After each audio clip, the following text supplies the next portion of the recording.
Well, it's another week, it's actually another Thursday, another chill pour. I just had mine a couple of days ago with Salty. But hey, everybody, what's up?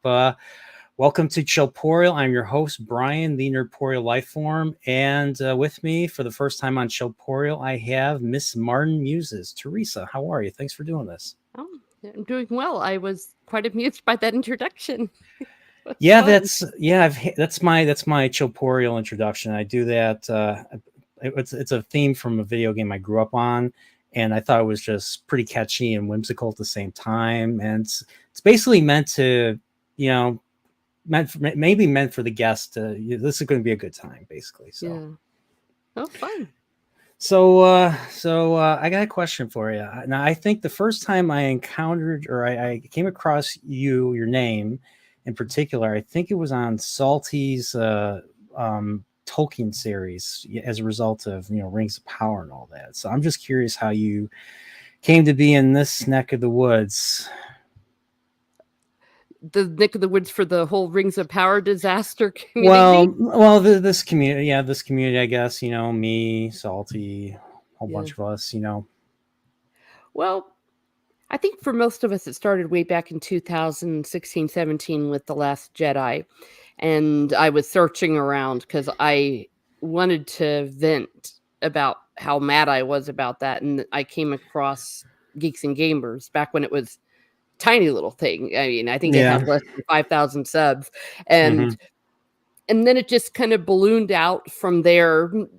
I joined an EU book club. See, Ryan Kennel was in there, Mara Jade, Steve Kenobi, and a lot of the gang. And we just got to know each other really well when COVID then happened, because then all Yeah. we could do was be online.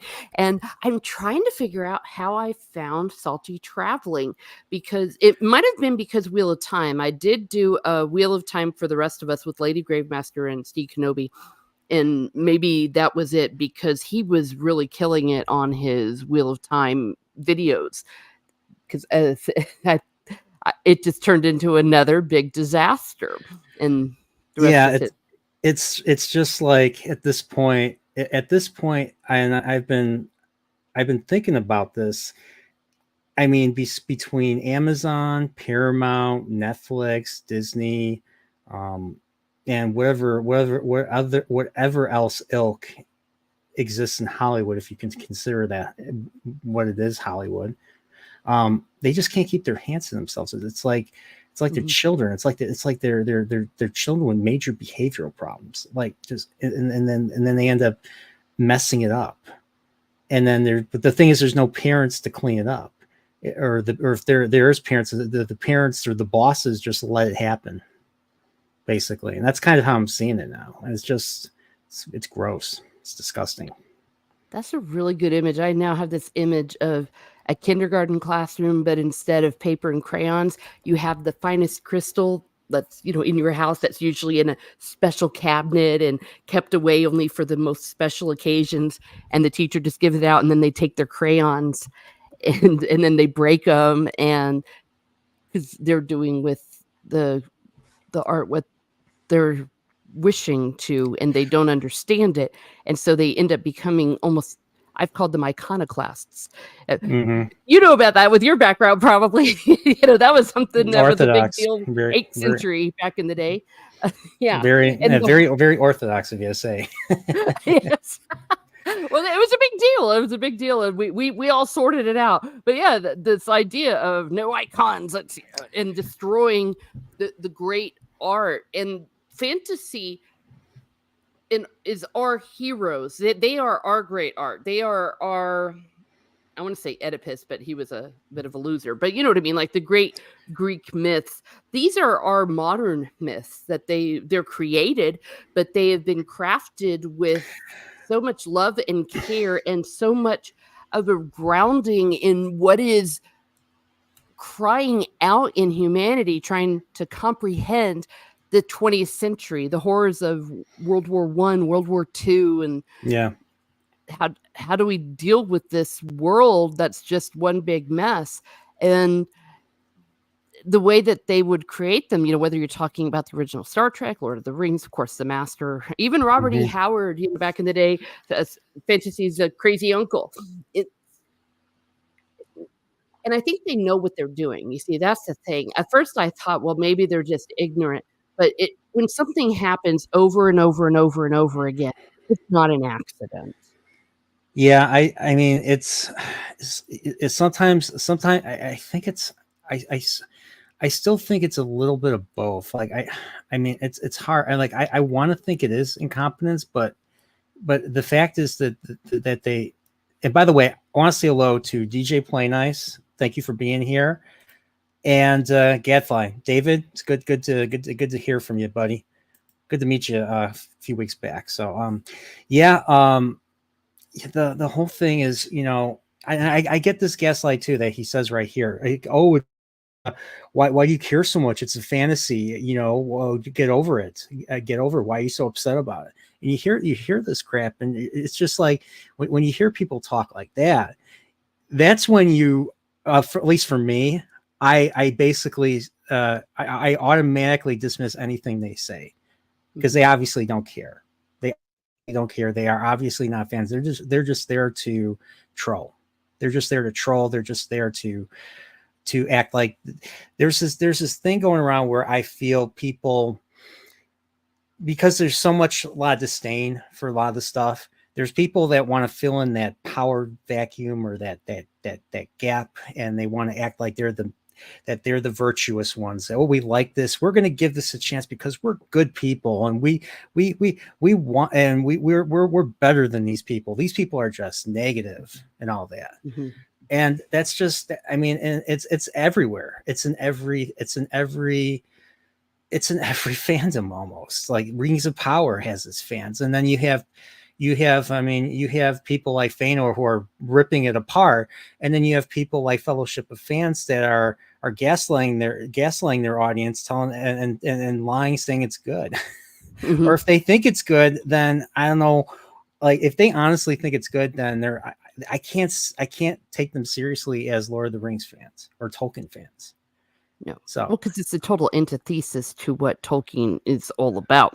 And it's talking about gaslighting. There's been a lot of gaslighting lately where people have been trying to say that what Tolkien said Lord of the Rings was and what he was doing and what his intentions were, it really wasn't what he thought. He was just saying that to make people happy.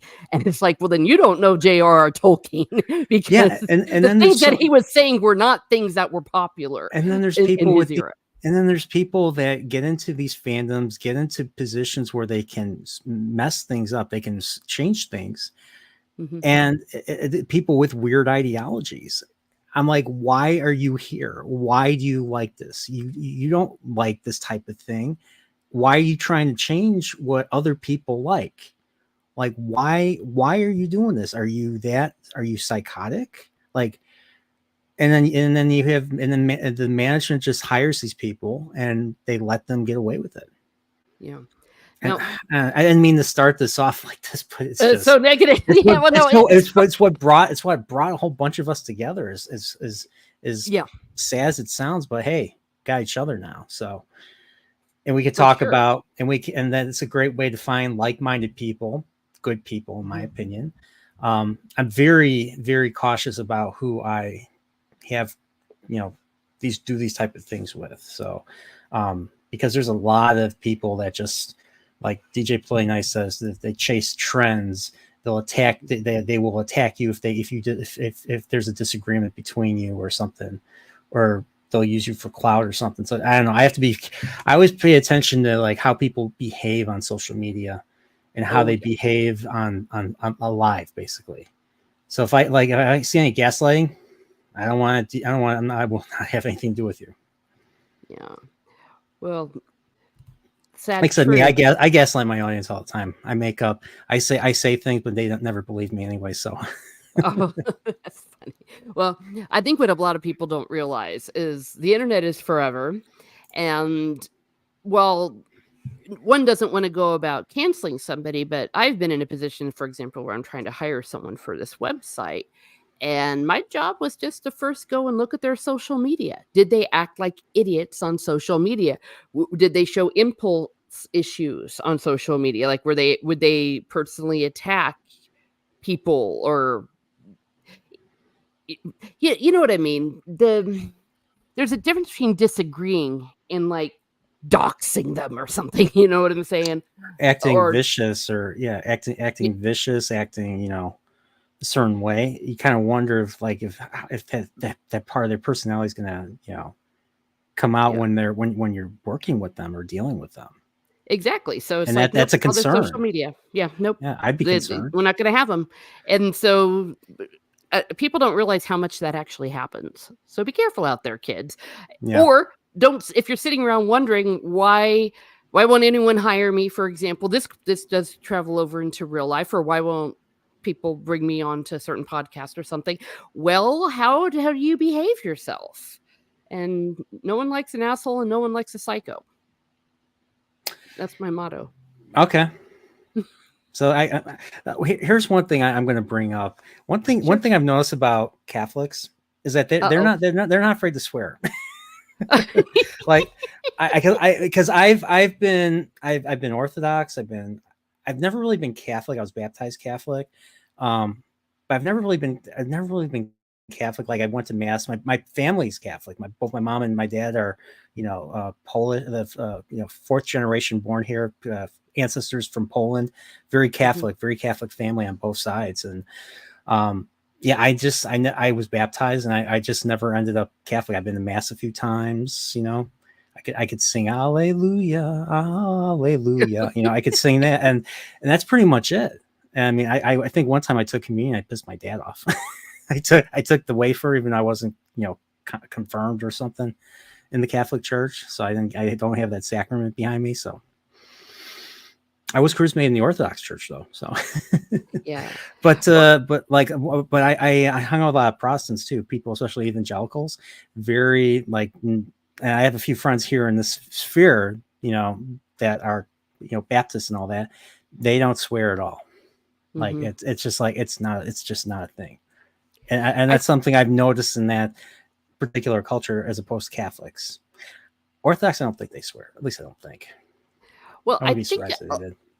a little bit of it, I think, has to do with the cultural side of it, because you have a lot of Catholics, especially here in the United States, that have an Irish background, or an English, or, you know, that Northern English thing going on, the Scottish thing, the ones that came over here, you know.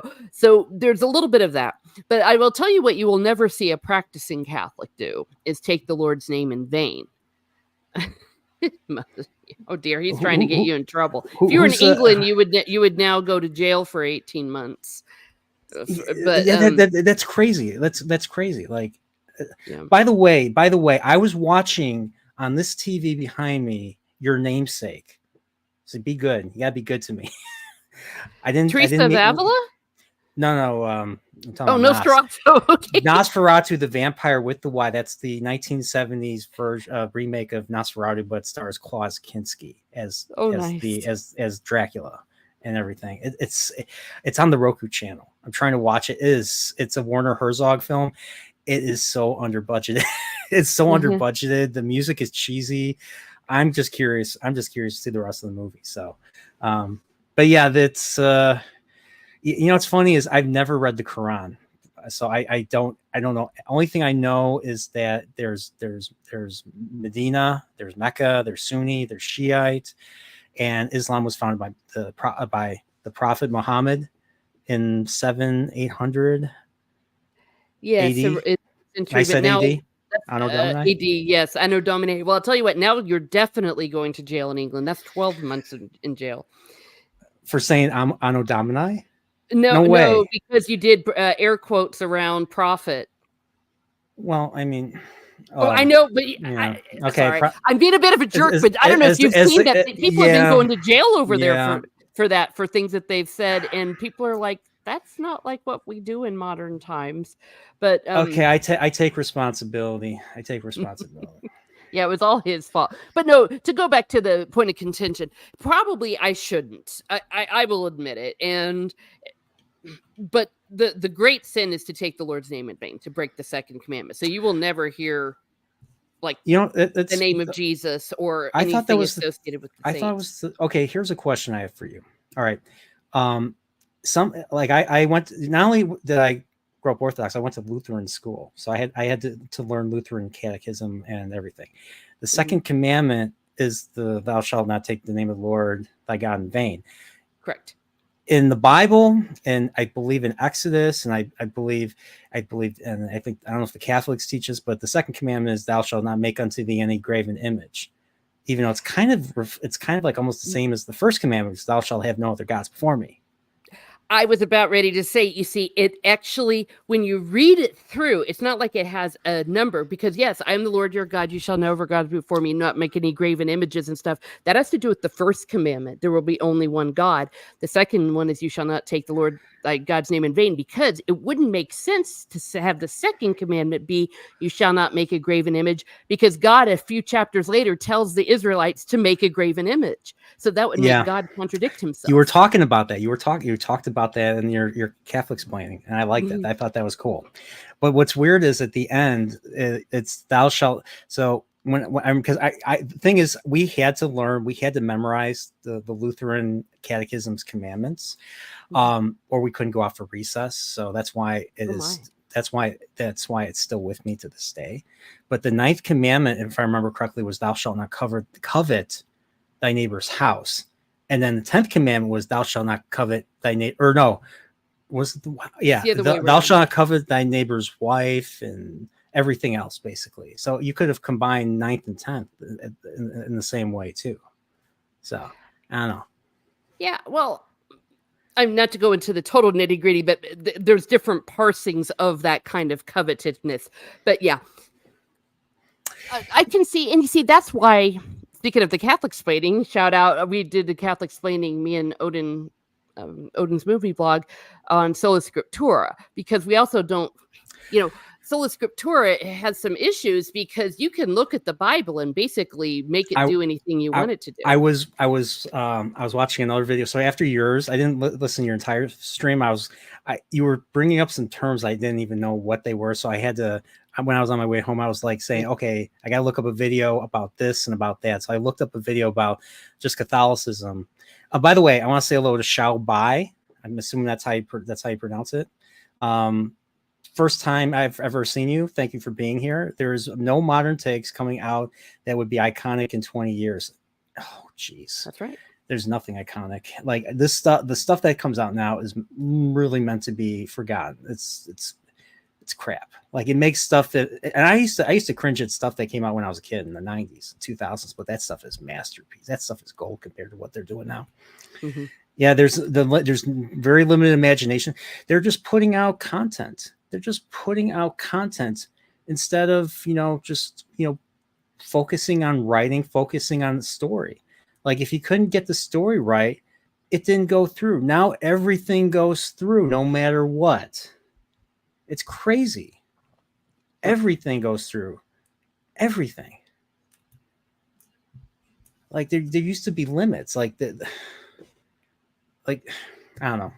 Sorry. There used to be standards. There used to be standards. Like, you talked about original Star Trek. I may or may, I don't know if anybody told you, but I really love it's my favorite show of all time, the original Star Trek series.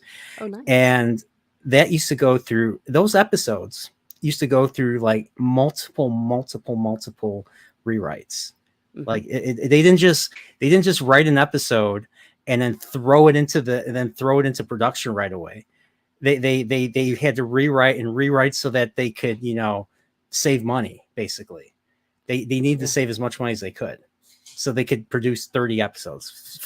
Season 1 of the original series was 30 episodes, and 90% of them were solid, in my opinion. Actually, yes. No, 99% of them were solid. I know some people will disagree. I know some people will disagree, but hey, that's what good writing does. And then you have shows now that are like a third, a fourth of that amount of episodes, and they're not even they're worse. They're nothing but filler. They barely tell a story. They write these seasons like a movie, a very lame movie, and they split it. They just divide down the line. Good example of that is the 8 episodes of House of the Dragon this season. Yes. They couldn't even pull off 8 episodes and make it halfway decent. You know, I chose the image of Kristen Cole, who I hate. I hate, but at that when he's just like he's like walking like a zombie in the state of shock. Mhm. That's I mean that was me. Like I did not think season 2 would be as bad. I mean, I had a bad feeling season 2 would not be as good as season 1. I mean, that seems to be the norm now. You usually have a solid or semi decent season 1, and then season 2 kind of starts. You know, shows don't get better now. Like back in the 90s, you know, when you had like TNG, Deep Space Nine, other sci-fi shows, other shows in general, seasons usually got better. The writers got more comfortable. They knew the characters better, and they wrote better episodes of shows.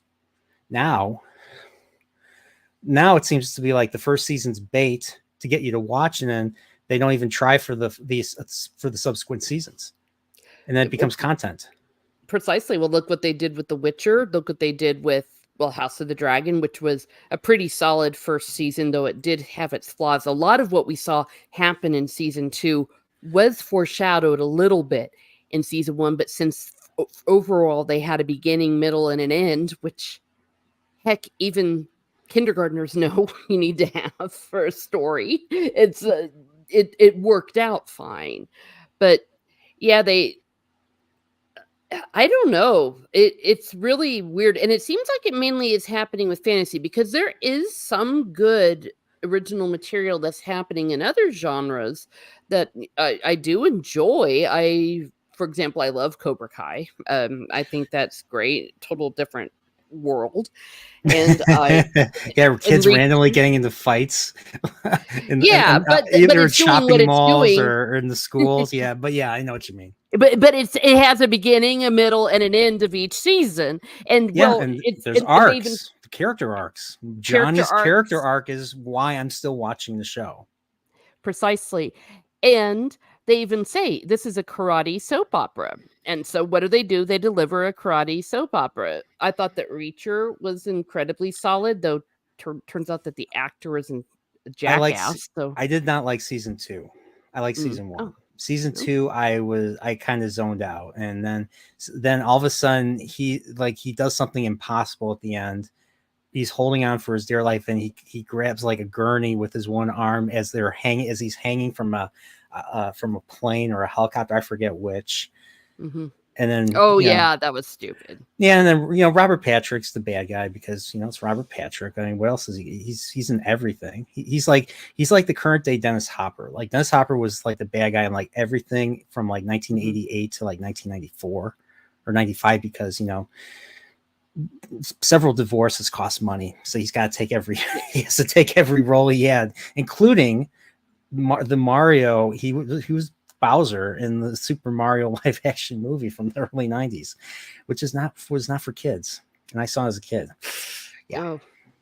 Well, most of the time, luckily, we didn't understand. The things went over our heads. I was going to say something else that I thought was incredibly solid was the Tulsa King with Sylvester Stallone. I think that's been great. Yeah, that's on my list too. That was good. The one with Jeremy Renner. Prophets really like Steve really likes that one. I forget what that one's called. You know what that one's called? The one with Jeremy Renner. I think that's also on Paramount Plus. What else? There's a lot of there's good shows on my list. Like I want to see Rome. Like I saw the first episode, so I watched the first couple episodes of House of the Dragon, and then I put on Rome, and like the difference in writing quality is so there. Like I feel like I'm watching real characters, real people, like real characters, real actors performing, and it's not just like them throwing lines at each other. Like that's just what House of the Dragon seems to be. It just seems like throwing out lore and like the characters don't feel like characters. Yeah. And the characters that are the best they just have some like Damon had some terrible. Damon didn't do anything this season. Well, yeah, this was the season of Destroy Damon because they didn't like the fact that everyone liked Damon. Ryan Condal even said in 2022, "Why is everyone wanting to, Damon?" And the Sarah Hess didn't like him either. And so, what did they have to do? They had to destroy him. Same thing like they did with Luke Skywalker. All we wanted to see was Luke Skywalker in the sequels, and we didn't give a crap about Rey. And so it's like, well, we got to destroy him. And destroy Han Solo, destroy Leia. Though they probably didn't think they were doing that, but No, they and you thought can they tell. thought they were they thought they were being very artiste. They thought they were making next level stuff. That's what they thought they were doing. They thought they were going outside the box. Yeah, there are times there are times where I'm what's funny is I'm an artsy fartsy type. I have a whole bunch of Criterion Collection Blu-rays, and that doesn't Last Jedi is. He likes a lot of good, solid movies, which is even more baffling. Ryan Johnson, like he references a lot of movies in from that movie, and it's just, but you have to be a little bit more careful with Star Wars.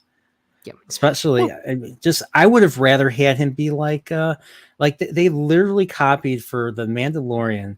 They copied another Criterion Collection that I got. It's called Lone Wolf and Cub. It's this right here.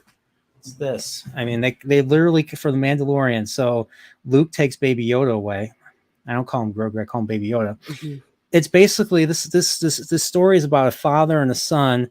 Basically on they're basically he's doing assassination jobs while the shadow branch of the shogunate, the ones that carry out the official ones, that the unofficial ones, that the ones that like hide in the shells that carry out the real ones that carry out assassinations, they want to kill him. They're the ones that ruined him, and now he's out on the run as a Ronin or something. He basically has his son in a carriage, and the carriage is full of deadly weapons. Like there's like a blade on one side. You could pick up a blade. There's a cannon in the front. It's ridiculous. It's awesome, but it's ridiculous. And that's what this is. And this is a 6-movie series. It's based off of a manga, and they didn't get to the final arc. They actually made a TV show, and the TV show covered the final arc, final episodes, chapter of the source material. So it's a sad ending, but yeah, he who lives by the sword. Yeah. Yeah, so they just copied it. Well, and here's the thing, and this goes back to them not understanding the genre, because when you have something like Star Wars, when you have something like, one could argue, even Lord of the Rings, high fantasy, there are certain archetypes. You know what I'm saying? Luke is the farm boy. Luke is, plucked out of obscurity into a big adventure. And while there are great redemption arcs and some things of gray, if you will, like when Luke was toying with the dark side, the things in The Empire Strikes Back, but it was written, like I said, with archetypes, and even the music was using leitmotif, the same idea. Yes. And that's what you do with fantasy. Now, there are some individuals, like I would say, like George R.R. Martin, from his experience, he writes it a little bit differently, but he's also writing his own stuff. So, go and do what you like. But even him, there was a certain art to how he wrote. I should say wrote, because I don't know if he's ever going to write anymore. But yeah, I was gonna ask you about that. So I know you've read. Have you read all of the George R. R. Martin, like all of like A Song of Ice and Fire, the Dunk and Egg stuff, and I know you read Fire and Blood and World of Ice and Fire. Yeah, actually, I have not. I am currently, as slowly as I can, reading through Song of Ice and Fire. I am on the 4th book at this time. Okay. All right. I'll tell you what, though, I got far more into Fire and Blood than I did into A Song of Ice and Fire. I couldn't put Fire and Blood down. And maybe it's the historian in me, you know what I mean? Because it's basically a history book. Yeah. It was so cool. I loved it. I'll be honest, like my favorite book of all time, I mean, Song of Ice and Fire is what made me want to read. It got me back into reading. I didn't read for a long time. Reading's just never really been my thing. So I started reading around the time I started watching Game of Thrones, which was around season 4, 2014. I started reading books as well, and Storm of Swords, that entire book is a roller coaster ride. Like, you're going up in Game of Thrones is a little bit of a down, then you're going up further in Clash of Kings, book 2, season 2. You go down a little bit, and then you go up. And for Storm of Swords, and then starting with the Red Wedding, zoom, like that, and With the purple wedding. And then you had the Purple Wedding, then you had the Viper versus the Mountain, and then you had Tyrion and his father, the trial, probably the best moment in Game of Thrones. And I was just so into it when I was watching it when it aired, was when Tyrion has trial. Tyrion has trial. Amazing. He's like, I will not give my life, but I'll let the gods decide my fate. And then he looks at his father. His father's giving him like the stink eye, and he's like, I demand a trial by combat. And then it was just like everybody just went wild. I was like, this is so awesome. I'm thinking about that, and I'm thinking about how crappy House of the Dragon is. I'm like, what happened? As much as all the crap that Dan and Dave got for season 8 and parts of seasons 5, 6, and 7. I mean, they did give us seasons 1 through 4, and you've got to give them credit. Yes, it was some of the best television that ever was, and I think that's why we were all so devastated when it went to hell in a handbasket, because it was unbelievable writing. And I think that the House of the Dragon people, because you see, they had that Michael with the last name who I can't say, who had experience with this world. He was a part of season 1, and then he left. And I think Ryan Condal and all them, they just thought to themselves, well, what did Game of Thrones is? Well, they were known for talking. And it's true, there was a lot of really cool dialogue in Game of Thrones, like what you were just saying. You gotta know how to write it. You gotta know how to write it. But you have to write it. Yes. There's gotta be subtext, and there has to be subtext. You have to channel, like, what are these people really saying, and they have to sound like they're really talking. You can't just spew out random things, and the characters have to have personality too. You have to be I'm not invested in anybody. I mean, we were invested in Daemon. We were hoping to be more badass and everything, but like the rest of the characters they're not great. Yeah. I mean, they're either stock characters, or they're just nobody does any. They're inconsistent, like Rhaenyra and Alicent, and then they now like they're betraying their sides by meeting up like twice. Yeah, last season, I'm like, what is this? And things just don't make any sense. Like there were so many times where they could have just nipped it in the bud, and the show would have been over.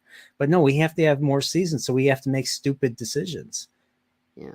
I don't know. The thing is, I still think the Rhaenys thing was stupid in episode 9 of season 1. But I don't know. I forgot what your take was on that. Oh, I hated it. I mean, I hated it because I liked Rhaenys as a character, and they just completely made her a killer, irrational, stupid, and this is how we knew they messed up there, because they had in their head they wanted her to have a power moment, so they wrote the power moment into the story instead of looking at the story and letting her shine through. And so in other words, they made it like, okay, we need to have a power moment with Rhaenys, let's have her burst through with a dragon. Okay, that's cool. And you see that as well with some of the stupid stuff in season 2 as well as like, let's have Rhaenyra look powerful. How do we make her do that? Oh, we'll have her slap that guy, instead of just letting the story make it work. I mean, the fact that nobody said, wait a minute, first of all, could Rhaenys have burst through the floor like that without like taking her own head off or getting, you saw those boulders flying. One of those could have landed right on her head. I mean, she would have had at least a concussion, let alone not just killed herself. She killed 3 three quarters Hundreds. of those people, like, because they were all gathered in there, they were all assembled in there, and then all of a sudden, like almost the entire room just erupted, and like Yeah, you see the bodies flying through the air, and then she CGI just bodies. stared him down. And so no, I thought that Yeah. was horrendous because again, they ruined a good character, and it did make sense, and then they never did anything about it. We said in the after streams for House of the Dragon, I think about 1,000,000 times, are that they're not watching or reacting to what happened in the previous episode. So like there might be something really big that Rhaenyra did, and it's like, oh, okay, so next episode she's going to do this, and then you look and she's at the same point she was at the beginning of the previous episode, as though those defining moments didn't happen. They also destroyed Aemond by making him like a I'm an evil one-eyed weirdo.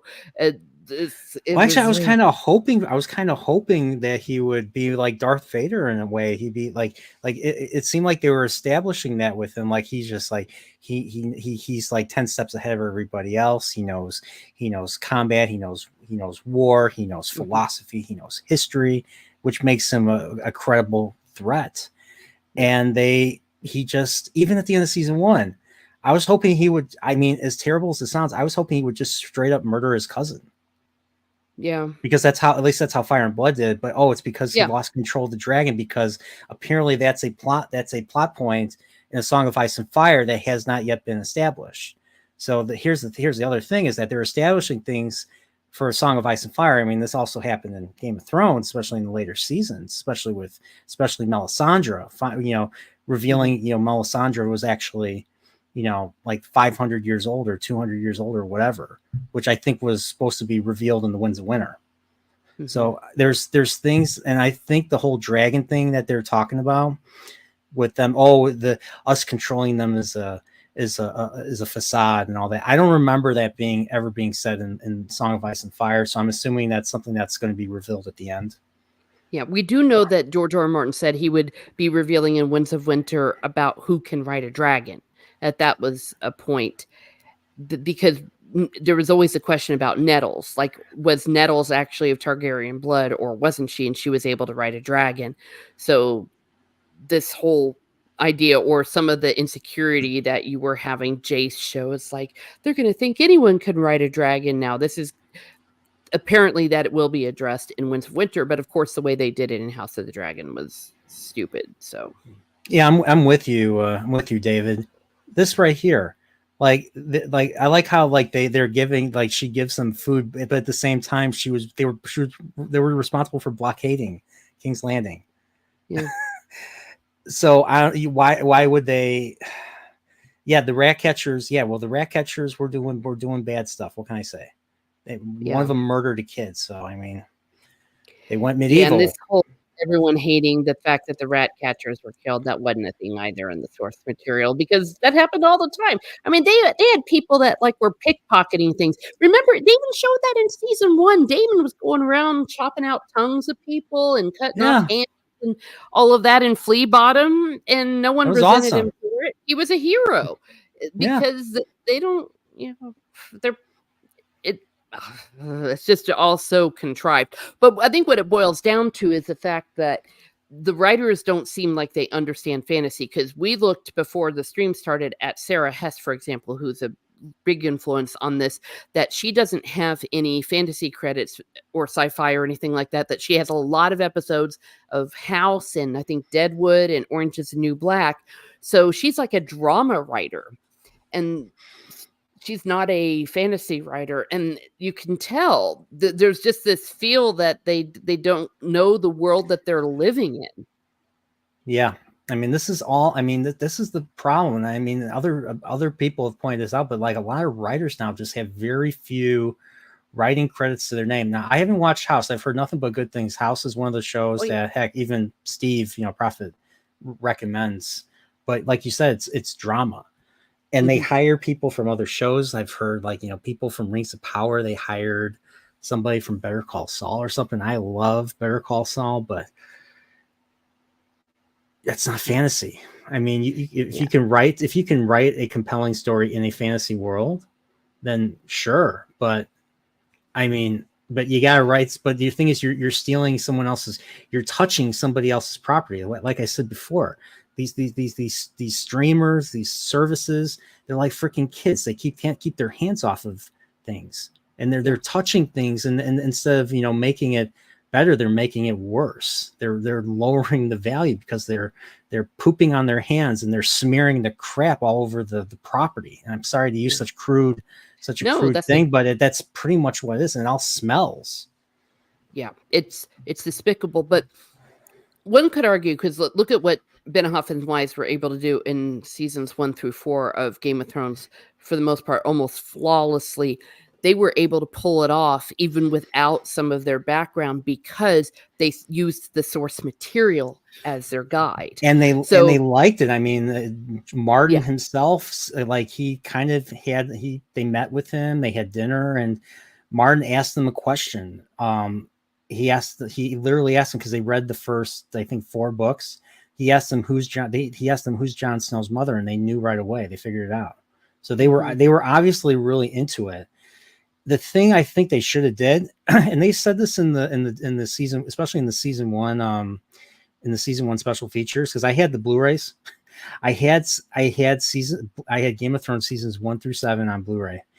I couldn't get rid after season 8 came out. I couldn't get rid of the Blu-rays. You know why? Because everybody got rid of them. I tried. Everyone's like, "Hey, sorry, bro. We have a whole bunch in the back." I was like, "Son of a!" I had to go to like a used bookstore and get like pennies for that. But I couldn't keep it. I was like, after that, like, just ruined it. But where was I going? Where was I? Oh, that they actually liked it and it was good. Yeah, I think what they should have did was they were really looking forward. Like, they were like, you could tell that even season 1, they were really passionate about what they were doing. And they were like, we might not be able to get more seasons. We really hope we can get to this event that we're going to call RW. And RW being Red Wedding. Yeah, Red Wedding. I think what they should have did, I think they should have left. I think they should have left Game of Thrones after season 3 and have someone else take over, because that seemed to be what they really wanted. But then after that, they just weren't interested. They got to a point where it got too hard, or they just didn't want to do it anymore.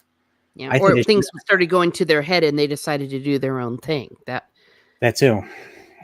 Season 4 was really the first season that really suffered because they split Storm of Swords into 2 seasons, and they ended the penultimate episode was the Red Wedding. The thing is, the Red Wedding wasn't halfway; it was 2/3 of the way through the book, so there wasn't much left. There's only 1/3 of the book left, so they had to end up adding stuff and stretching stuff out. Like, they stretched out they incorporated things from book 5, like Theon's. Theon's captivity was incorporated into the 3rd season as well. So, but that arc didn't really go anywhere. Well, it was meant to. Well, it was kind of meant to show stuff that we didn't see in the books. So I can forgive that. But things were stretched out. Things were stretched out in season 4.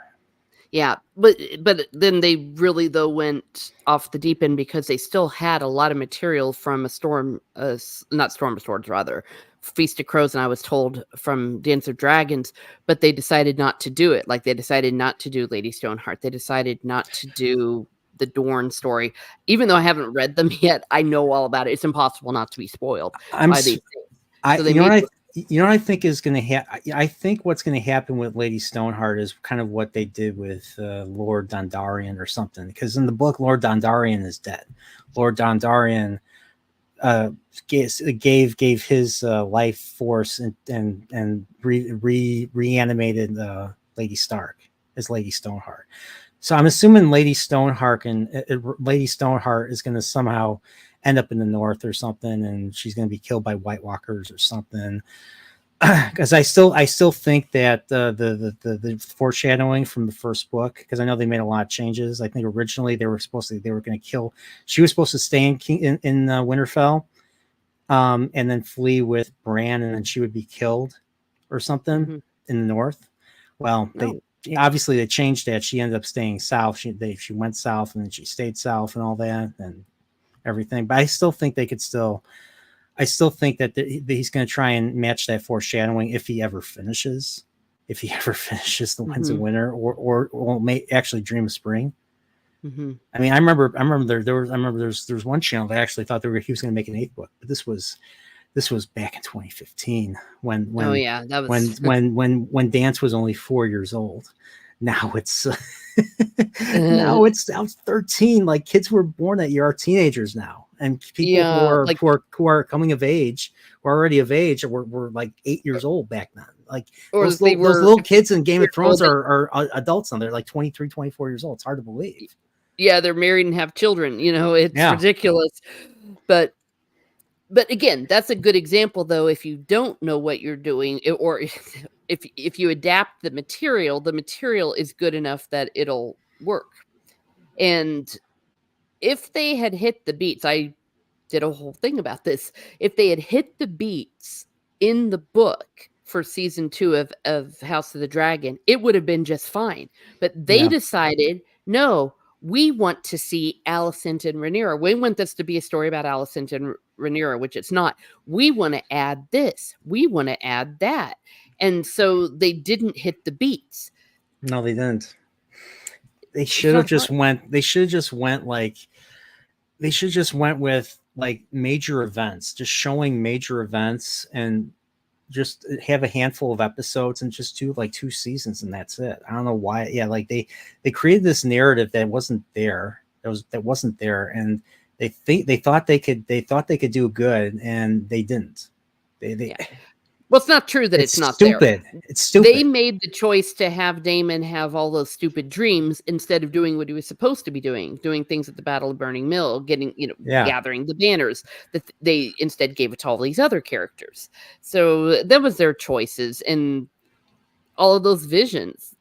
The main thing about the visions for me was having like Patty Considine back. I was like, oh my gosh, I remember how was. Yeah, he was awesome. I liked King Viserys, and but at the end they're like, it's like, hey, this is Daenerys. Hey, this is a Song of Ice and Fire. That's the princess that was promised. Oh yeah, that ruined everything. Like, and that started, I think, in season 7, I think, in Game of Thrones, where they it could be a princess or something. Oh, we don't know. It was a prince that was promised. It was the prince that was promised. And then so that was another thing that I think would have been revealed in A Dream of Spring, was that whole thing from season 1 where we find out that the Targaryens have been passing around, the Song of Ice and Fire, and then it got lost. It got lost, I think, with believe it or not, I think Aegon, Aegon the Unlikely, the Duncan Egg, that kid. Yeah. Because I think I don't think he passed that on, or somebody didn't pass that on to the point, or I don't even know now. I'm not even so sure now. Maybe the Mad King knew. In the books, though, it wasn't revealed until Rhaegar, from what I've heard. I don't know too much about that, though. Yeah. So how did Rhaegar find out? Did he find out from his father? Maybe I don't know. I think he actually dreamed it, but I've heard it, and I've not gotten there in the book yet. You're right. Because Rhaegar, because we in the prophecy in the House of the Undying in the book, Daenerys has that vision where she sees her brother and who she thinks is Elia Martell, but I think it was actually Lyanna Stark, and he's like, "This is the Song of Ice and Fire," and I think he looks at his son, who everyone thinks is Aegon, the one that gets bashed in, the baby that gets bashed into the wall by the mountain, or is it baby Jon Snow? I mean, I don't know. Who knows? But either way, they connected it to the show canon at that point, and everyone had been saying on all my videos, they've been saying, no, this is different. This is different from Game of Thrones. This is different. And then boom, what do? They come out and say, oh, actually, this is Game of Thrones. This is the Game of Thrones universe. So it's like, So first of all, that's one of the stupidest things a person could do, because it's a universally despised ending. Everyone thought that ending sucked. Even the actors thought it sucked. What I was hoping would happen? Entire show to that. Yeah, what I was hoping would happen, because they set this up. And this was in the book. Like they even did this in the book. There's a point in the book. I'm sure it's from Clash of Kings. Sir Alistair Thorne. He's the bully at the Night's Watch. He's the one that bullies Jon Snow all the time and everything. Well, we don't see in the show, but in the book, he goes down. He tries to get an audience with who's the hand of the king in the second book, Tyrion. And Tyrion he keeps him waiting because of the way he was treated when he was at the Wall. So Sir Alistair's there for months, and he has the hand. He has the hand of the White that attacked Lord Commander Mormont, and he has the hand. By the time he gets the audience, the hand completely degraded, disintegrated, and everything. And he tries to say, "Hey, the dead are here," and Tyrion just mocks him and everything. And that and a whole bunch of other things is just. I wanted to see the White Walkers invade the South for that reason, to kind of, because they're so ignorant of everything that's up north. Like they don't believe everything in the north, everything that the Northerners believe, the Southerners believe is superstition. And then nothing, like they don't believe White Walkers exist. They don't believe, or the others exist, or all those things. They want no part of it. I wanted to see the entire kingdom get terrorized by White Walkers. And what do we get? No, they end up all dying at Winterfell. Yeah. Because it's called Winterfell. Get it? Winterfell. Yeah. Oh my God. It's the stupidest thing ever. I feel like I'm going to prophet rage right now. Yeah. Well, many people believe that what Martin's doing is he's laying out a lot of Ragnarok, because if you look at the whole Ragnarok thing, a lot of it kind of it fits.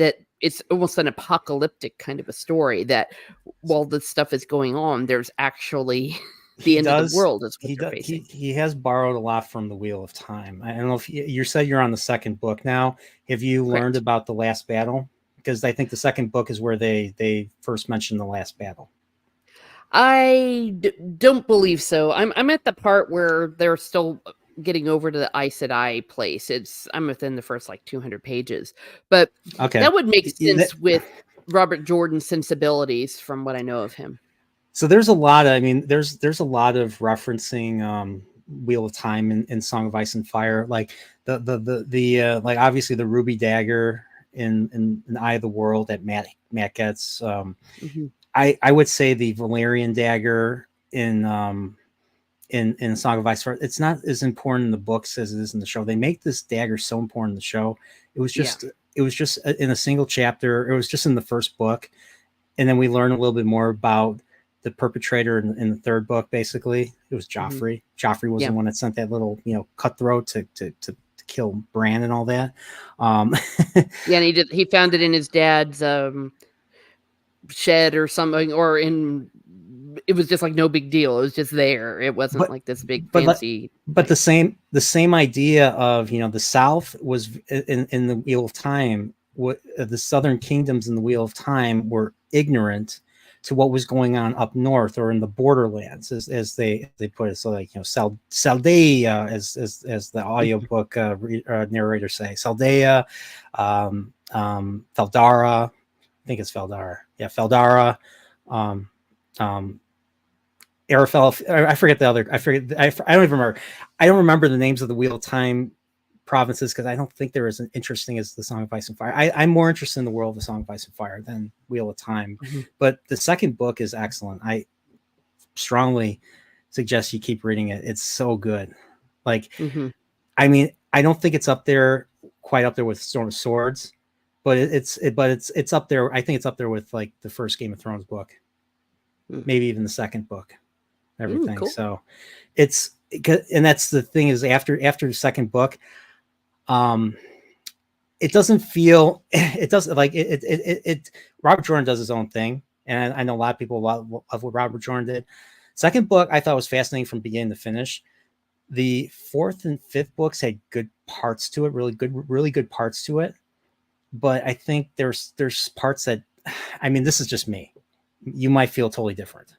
So I'm not gonna say more. I'm not gonna reveal anything. But the second book, the end of the second book is insane. I'll say that. Oh wow!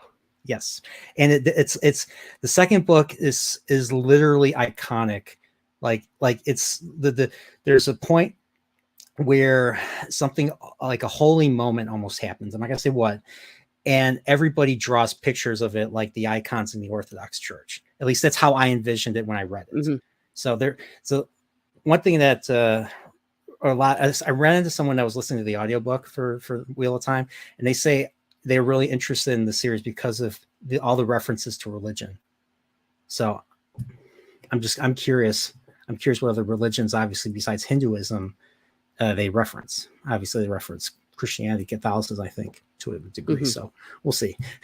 So I'm not gonna. Let's not talk more about Wheel of Time. I don't want to spoil it for you. So. Well, I do know that Robert Jordan was a high church Episcopalian, so that that would definitely there are third cousins, so there's aspects of it that would definitely mesh. I think Episcopalians are basically the woke versions of Anglicans now. At least that's what Pips told me, because Pips is an Anglican himself and everything. So because like they're embracing like the woke stuff basically. Yeah, but still within it, you will find like the so-called high church ones and all of that. So, by the way, Wakizashi Seahouse Gray. Yay! I'm happy. Thank you. Well, no problem. I mean, when a friend is down in the dumps, and I find out, I want to lend support as much as I can. I love you, brother. I love having this relationship with you and doing stuff, and I want to keep doing stuff. I want to keep doing stuff with you in the future, doing streams and all that. No, not stuff. Come on. Let's get your head out of the gutter. Okay, that's just me. Okay, gotcha. Yeah, but if you've ever read the book by Thomas Shippey, the work that he did, Author of the Century, for J.R.R. Tolkien, it's a very great thesis on why fantasy is great, and more particularly why J.R.R. Tolkien is great. That he's not just any other writer. And did they ever meet Tom Shippey and Professor Tolkien? Yes, they did. Though I don't know what the context of the meeting was. I don't know if it was like as it was a one meeting, so it could have been in a lecture for all I know. I don't know too much about the lore there, if you will, but he definitely is probably the best nonfiction writer right now about Tolkien. He has some published. I'll have to find it. If he has some published stuff, I want to check it out.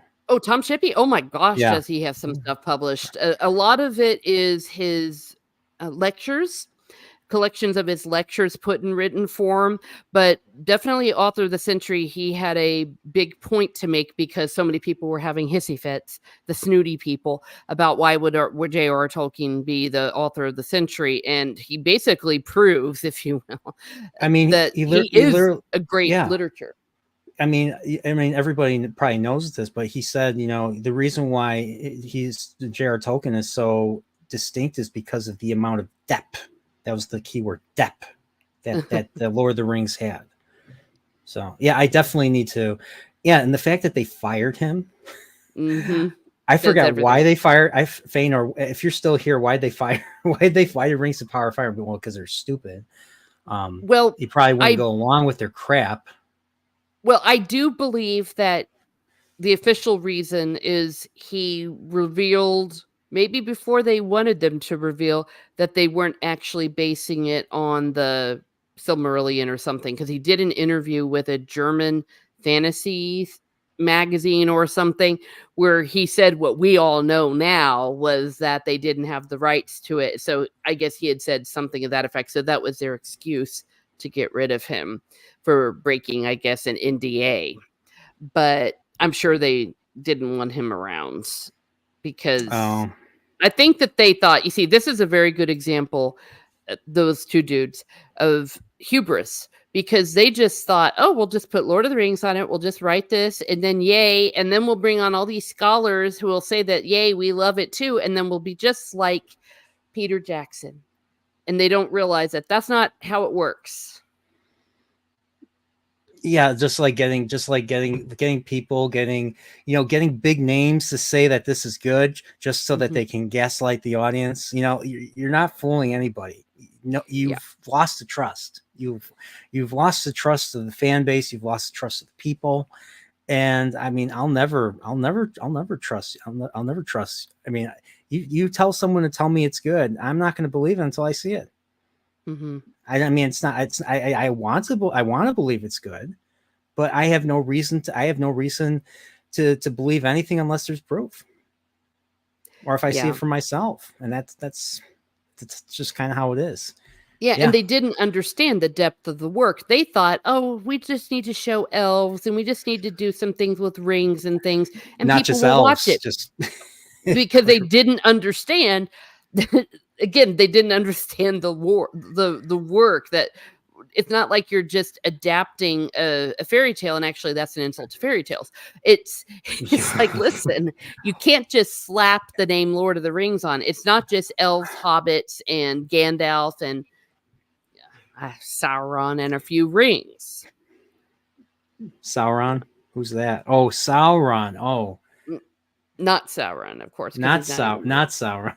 Yeah. I mean, honestly, I mean, you want to be woke, studios, but don't try. If you don't like Caucasians, that's fine too. Don't adapt European. Don't adapt European stuff that's based off of Europe. Adapt other stuff. There's a lot of other stuff you can adapt. The world's full of mythology. Yeah, but they bought the name for the show, and who knows, maybe they genuinely didn't see what the big deal was. It's like, it doesn't matter if we switch it up, because, for example, they did a really good job of Hannibal, the TV show, before it got weird. I haven't seen it. I've heard good things about it. Like I heard like Mads Mikkelsen's really good as I mean, he's not quite Anthony Hopkins, but he's still really good as Hannibal Lecter. He's a fantastic actor, and he made the role his own, which he should have. He didn't even try to, but he was Hannibal Lecter. I mean, it was a great show, but there was a race swap. For example, I forget the name of him, but the head of the FBI guy, it was played by, oh gosh, the name escapes me, but it was played by a black actor. Now, race swapping there, a rather famous one. Idris Elba? No. Thing that comes up. Older guy, older dude. Oh my gosh, I'm a terrible person. All these names are going through my head. Morgan Freeman? No, not Morgan Freeman. No. But the thing is race swapping that character didn't do anything. For example, you're in Washington D.C.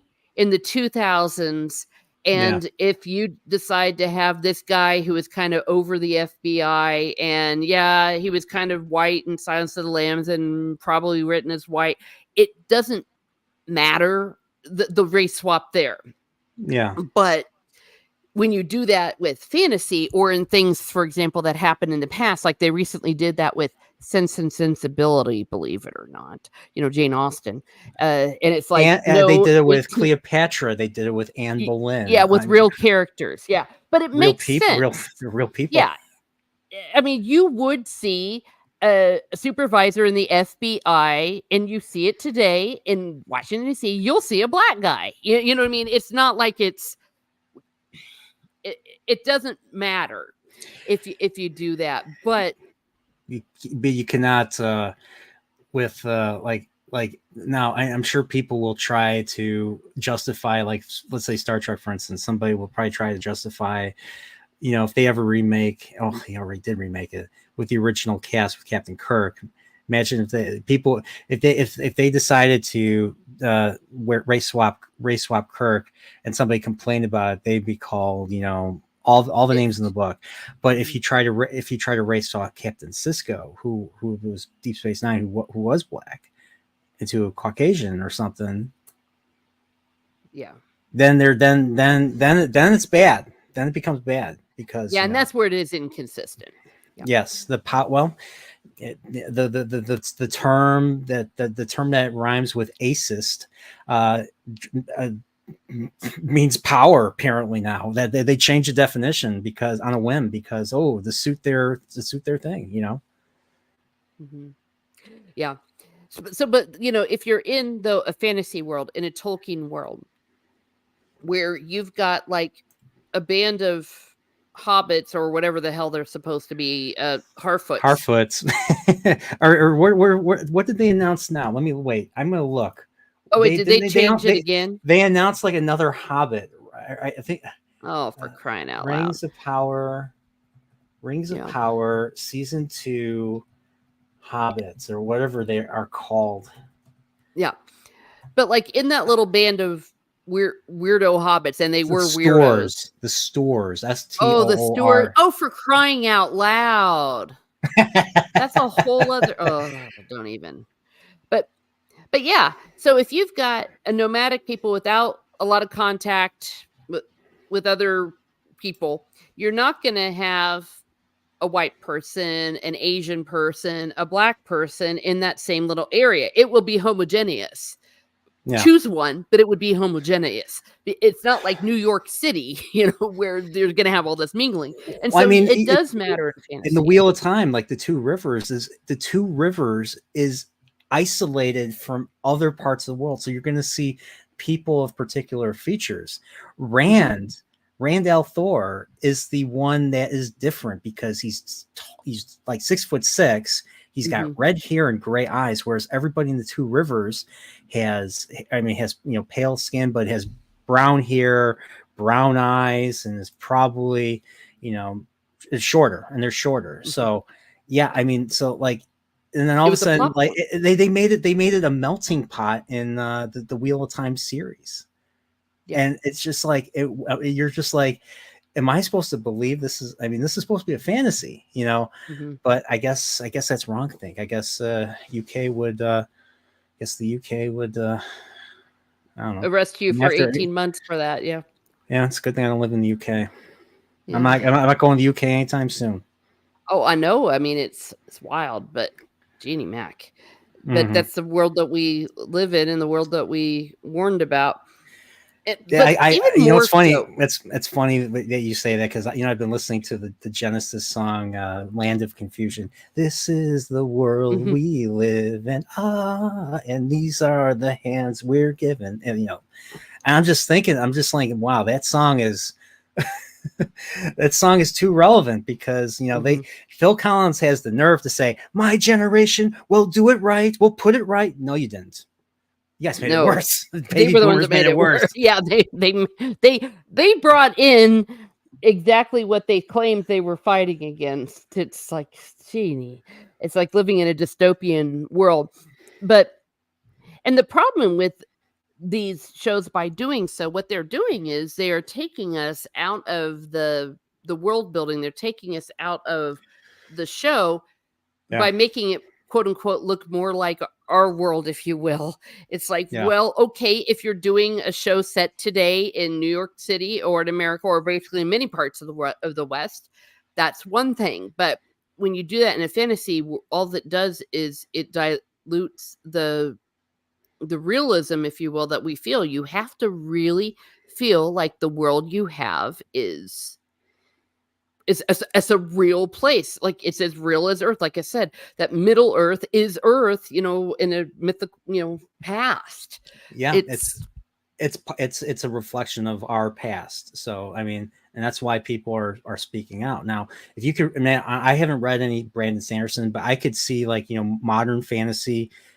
have, refugees and as a result, some kingdoms are more of a melting pot than others. I mean, that's fine, but you can't do something like that with Lord of the Rings with Middle Earth. I mean, it's a different era.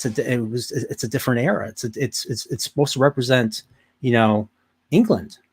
It's supposed to represent England, and England lost its mythology because of the Norman invasion. And this was his way of, I'd have to read into that. I don't do you know, what exactly did the English lose during the Norman? Do we even know? They had a mythology that was lost, apparently. Was it burned or something? Not necessarily lost. Destroyed? forgotten. No, I think it was just more that it was like that there wasn't a mythology that was uniquely English. And that's why he wanted to do what Oh, he did. That was I was always under the impression that the Normans destroyed like the English's mythology or something like that. No, okay, I don't want to say no because then watch someone prove me wrong. So it's like I don't want to say no, but not from what I understand. Now they mingled it, obviously, with everywhere that they went, just like in any situation where there's conquering that's going on. But here's also the other thing: if you want to have quote unquote diversity in a story set in Middle Earth, well, they missed what was right in front of their faces. Is there were the Easterlings, there were characters in his world that were bringing diversity, color diversity, if that's what he was looking. These new writers were looking for. They could have made a far more interesting tale by doing so. I think I could see that. Yeah. I like how there's one fantasy director that I like that he's a bit of an ass in real life. Miyazaki, who is known for a lot of he's known for Studio Ghibli. I don't know if you've ever seen any of Studio Ghibli anime films like Princess Mononoke or Spirited Away or stuff like that. But I think he went on record saying he didn't like Tolkien or Lord of the Rings because of the fact that they depicted people from the East as barbaric or something, as bad. So I don't know, but honestly, Mongols were conquerors. I think we're all bad. What can I say? Yeah, everybody was bad. Well, and that's also ignoring the whole little monologue that Faramir did in the Two Towers, and which, thank goodness, they put in the extended edition version of it, but in the books, where after he killed one of them, he was just like Faramir was just like, who is this person? He gave the humanity to the character.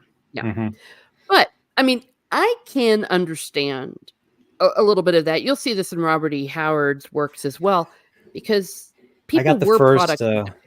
I got the first Conan book. Oh, yay! I haven't read it yet though. So, but yeah, I got Robert E. Howard's on my list too. They were products of their time, and we really take for granted, especially this internet generation, where you can just press a button. Like even when I was a kid in the 80s, if I wanted to look up something, first of all, my mom and dad had a set of encyclopedias. So maybe if the encyclopedias had it, or you went to the library, but then you go back 100 years, people maybe had sensibilities about certain parts of the world that may not have been as sensitive as we would have liked. But if that's all you knew, that's all you knew. And that you can't impose chronological snobbery upon characters. But Tolkien did believe in the divine spark, if you will, of each human being. So yeah, I said this on Salty Stream, but like the reason I even knew what the Lord of the Rings and the Hobbit and Tolkien existed was because of my church. Now we were Orthodox. We weren't always Orthodox. Like people in my church, I think, were originally from Wheaton College, in the suburbs of Illinois. It's known for, it has a theology program and stuff. But my church was the place where I found Tolkien, believe it or not. And I remember being in Sunday school, and I said this on Salty's thing. When I was in Sunday school, I was in 8th grade in 98 going into 99. And they were already talking about, like, my teacher was so excited for Lord of the Rings. Like I knew that who they were casting, like, right away. Like I knew, like, at that point Ian McKellen was going to be playing Gandalf, and I didn't even know who that was. I just knew that he was in this movie called Apt Pupil, which was, I think, based off of some Stephen King story where he plays a Nazi or something. That's where I first heard of Ian McKellen. Yes, he did. And then I found out Elijah Wood. I was like, oh, Elijah Wood, that's the Radio Flyer kid. And that was the Radio Flyer kid. And then the good part of The Good Son, the one that and where Macaulay Culkin's evil, an evil kid and stuff. Yeah, Elijah Wood and then Sean Astin from The Goonies. Like I found out all that, and I remember seeing the trailer. And I was like, this actually looks good. And then when it finally came out, I was a junior in high school. Man, 2001. I came out of that theaters like, well, this was. I knew exactly how it was going to end. I knew it was going to end with Boromir dying, because I thought that was like the proper way. Because in the book, but the Boromir dies in the first chapter of book 3 in Two Towers. So I'm like, they're not going to do it that way. So I wasn't surprised, and I just loved how Christopher Lee was like, was took the center stage as the villain. I thought he was great as Saruman. I know a lot of people complain about the wizard fight. The wizard fight was awesome. What can I say? I like the wizard fight. I mean, it wasn't quite the awesome scene in the book where Saruman's trying to tempt Gandalf basically to join him in his and join him for glory in the ring and all that. Like, that was actually compelling too. But I like the fight. They could have done both. He could have tried to tempt him, and then he failed to tempt him, and then Well, he did pull the whole join me kind of thing, like the Darth Vader in the movie version. We must join him. There is no hope. And then I like how Gandalf's like, when did Saruman the White, and then he has all these other titles, give way for madness. Yeah, and then it was I was like, whoa, I like, what is this? I remember seeing that. Like, what is this? So but man, that's good fantasy. I mean, I know a lot of people might say the movies are terrible. I don't think they were terrible. I thought they were relatively objectively speaking, the movies are great. There were some changes that I found annoying, but they weren't like egregious. Peter Jackson stayed true to the vision of the Lord of the Rings. Stayed true to the vision of J.R.R. Tolkien. He changed things in some cases, and most notoriously his changes to Faramir. That was probably where there was a huge fundamental change to a major character. Aragorn is so different in the book. Aragorn too. Yeah, Aragorn in the book is, I'm the freaking king. Oh yeah, and he's screaming when he's fighting. He's like screaming, Elendil, Elendil, Elendil. And in the movie, he's more of a quiet, silent, more stoic, reluctant, almost insecure and reluctant, taking it up. Yeah, reluctant to, and like the sword was already forged by the time we meet Strider in the book, versus the sword's still broken in the movie. So. Yeah, it wasn't until the very end they were doing that for dramatic effect. Yeah, I guess what I would argue there is, at least though they didn't turn Aragorn into like a villain. Like, I remember for a second, Faramir was like, I'm going to kidnap the hobbits. And I was like, what am I watching? Yeah. Yeah, Aragorn. So when I read Lord of the Rings with the White Cloaks, when I was reading Aragorn, I was not picturing Viggo Mortensen. I was actually picturing the Ralph Bakshi drawn Aragorn. Yeah. So he looks older, and he actually sounds like, in the book, he sounds like, I mean, he is older. He's in his 80s, like 87, I believe. But he actually sounds a lot like Gandalf. He has that no nonsense attitude, because he's older and everything. And I like that no nonsense. I mean, I think Tolkien himself, Tolkien pretty much grew up mostly without a dad. I think he lost his dad when he was real young. So that was something that was missing in his life. And then when he became a father himself, I think he looked to his like professors, his teachers, his mentors that way. And I think when he wrote like Father Christmas, and he writes Gandalf as this like really wise but yet no nonsense type of character, like they will not suffer fools and all that. Yeah. I mean, Aragorn was like that too. Aragorn was like that too. It was hard for me to distinguish between him and Gandalf. Like, I think Gandalf was a little bit more, because Gandalf was much older. He's even more no nonsense than Aragorn. So I don't know. Yeah, I thought that's just observation from rereading it. Yeah. Oh, well, definitely. And for many people, that is a deal breaker. For me, that was a forgivable change. Oh yeah, same here. as opposed to what they're doing, say, to Galadriel in the Rings of Power. Oh, you mean like Galadriel? You know, like Galadriel, yeah, she's not even Galadriel. she's riding the horse, and she's like, they're making her insufferable. Yeah, like I'm just like, why? Like that's not the nature of her character. Like she's a little bit more mysterious and cool, and you know, she can be terrifying when she needs to be. Yeah, but she's the Lady of the Wood. I mean, she's not she's not a warrior. Where's that ethereal, otherworldly, higher being thing that the movies managed to do? Like that's none of that in the Rings of Power. The Rings of Power, they just look like Vulcans or Romulans or something from Star Trek. That's aliens exactly with pointed ears. In their hair. Oh my gosh, you're right. Yeah, that's they're doing.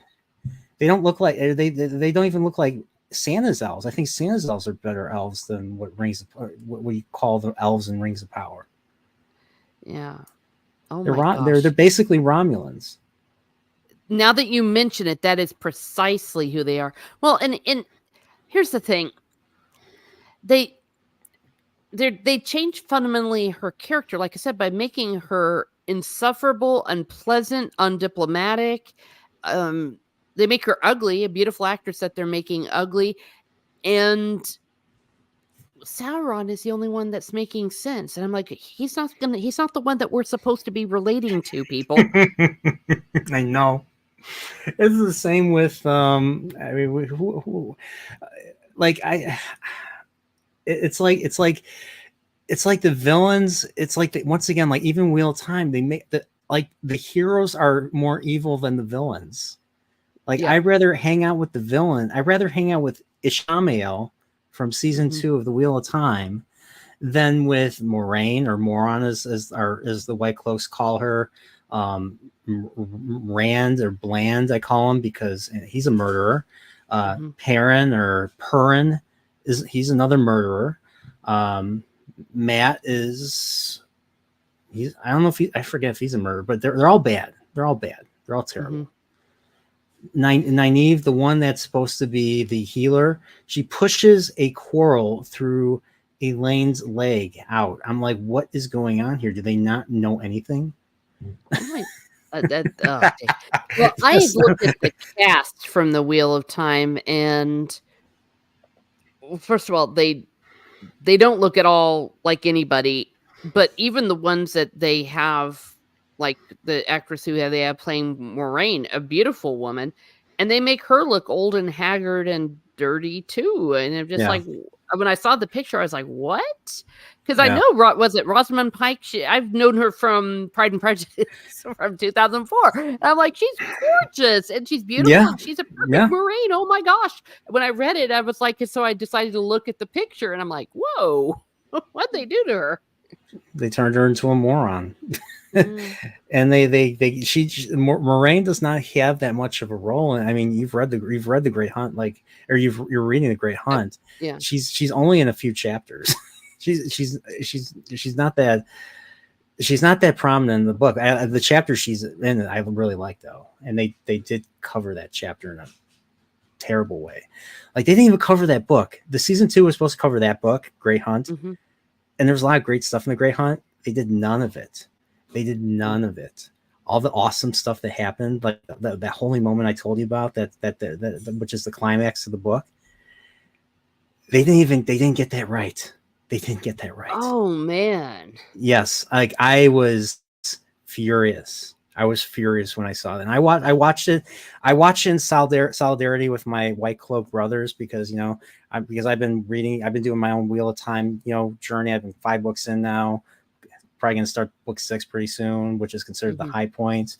But I was watching the show with them because I got that far in the story to understand what's going on. And yeah, it's just, hopefully that show will get canceled. It's weird. Like I'm still waiting for New Trek to be completely canceled. But nowadays, shows used to get canceled all the time back in the day. Now you have to pray for a show to get canceled.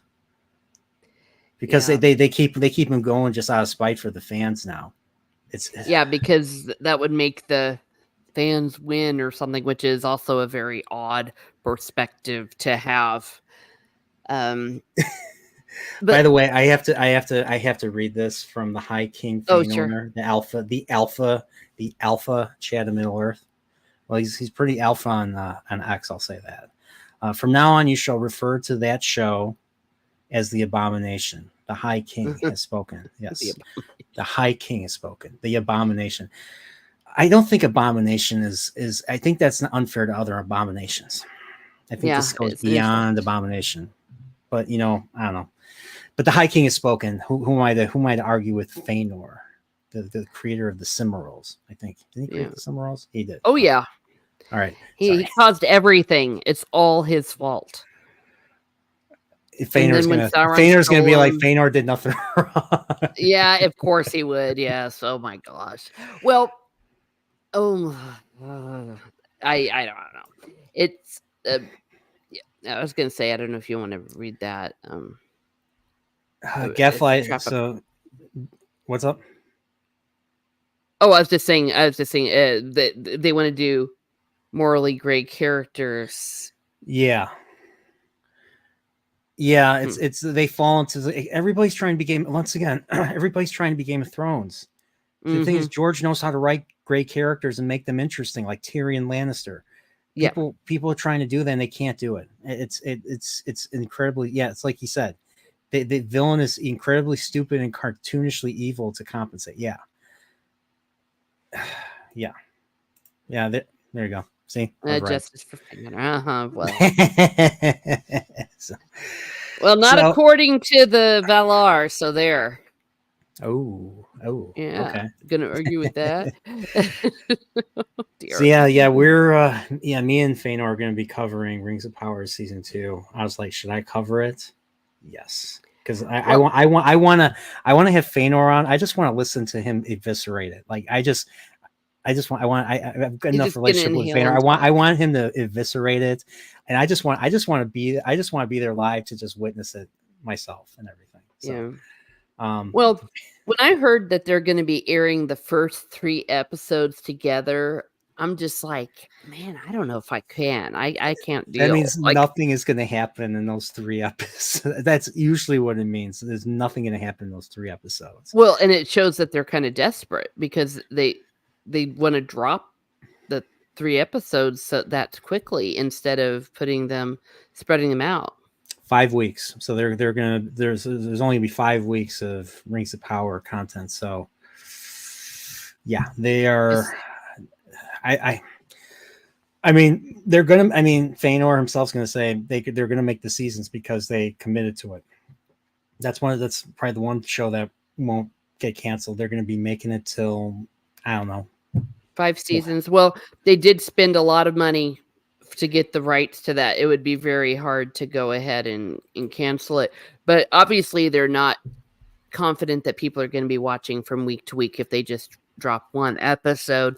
But there's no way I'm going to watch 3 hours in a row. I mean, that's just not going to happen. I mean, I can't even hate watch to do that. That's just impossible. I'm trying to figure out how to do that. Like, I don't know if I need I don't know. I'm gonna have to figure out how to get through 3 episodes. Like, I'm gonna have to really discipline myself. I'm probably gonna have to do some. I'm gonna have to find a mantra. I'm gonna have to do a lot of meditation. And to boost my concentration because I'm not gonna be. I don't know how I'm gonna do this, but I will. I'm going to find a way. I'm going to persevere like every fantasy hero. I'm going to persevere. I'm going to get through. I'm going to get through those 3 episodes. If it kills me, as terrible as that sounds, as dumb as it sounds, but yeah. And they're doing it in the middle of the night, aren't they too? I don't know. I mean, I thought that they drop them. I thought they drop them at, like in the evening on Thursdays. Yeah. I heard that they're dropping them at like 3 a.m. Well, wait, High King Feanor says 7 a.m. So I don't know. On Thursday? Yeah, because I think they're dropping them on Thursday.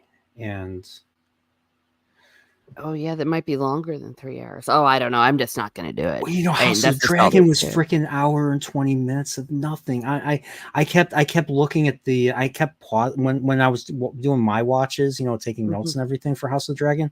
It was so boring. I would pause it to see how much time was left. And I'm just like, oh my God, 40 more minutes of this. And then it felt like an eternity. The next time I paused it was only 8 minutes. I was like, oh my gosh, Mm. kill me now. God, kill me now. No, no. Yeah, that episode 8 was so bad, I just couldn't handle it, and I was getting to the point where I would search through certain things. It's like, okay, they're just gonna do slow motion anyways. I'll just speed it up. Yeah. By the way, Eldan, how you doing? All hail the Lord Dragon. This isn't Prophet's stream. That's what you say on his stream. So you see, you go, all hail the Nerdporeal. No, I'm kidding. Oh, I'm happy you're here, Eldan. It's good to see you. I know he was on. He's on with Steve. They're talking Brandon Sanderson of the latest. He's releasing.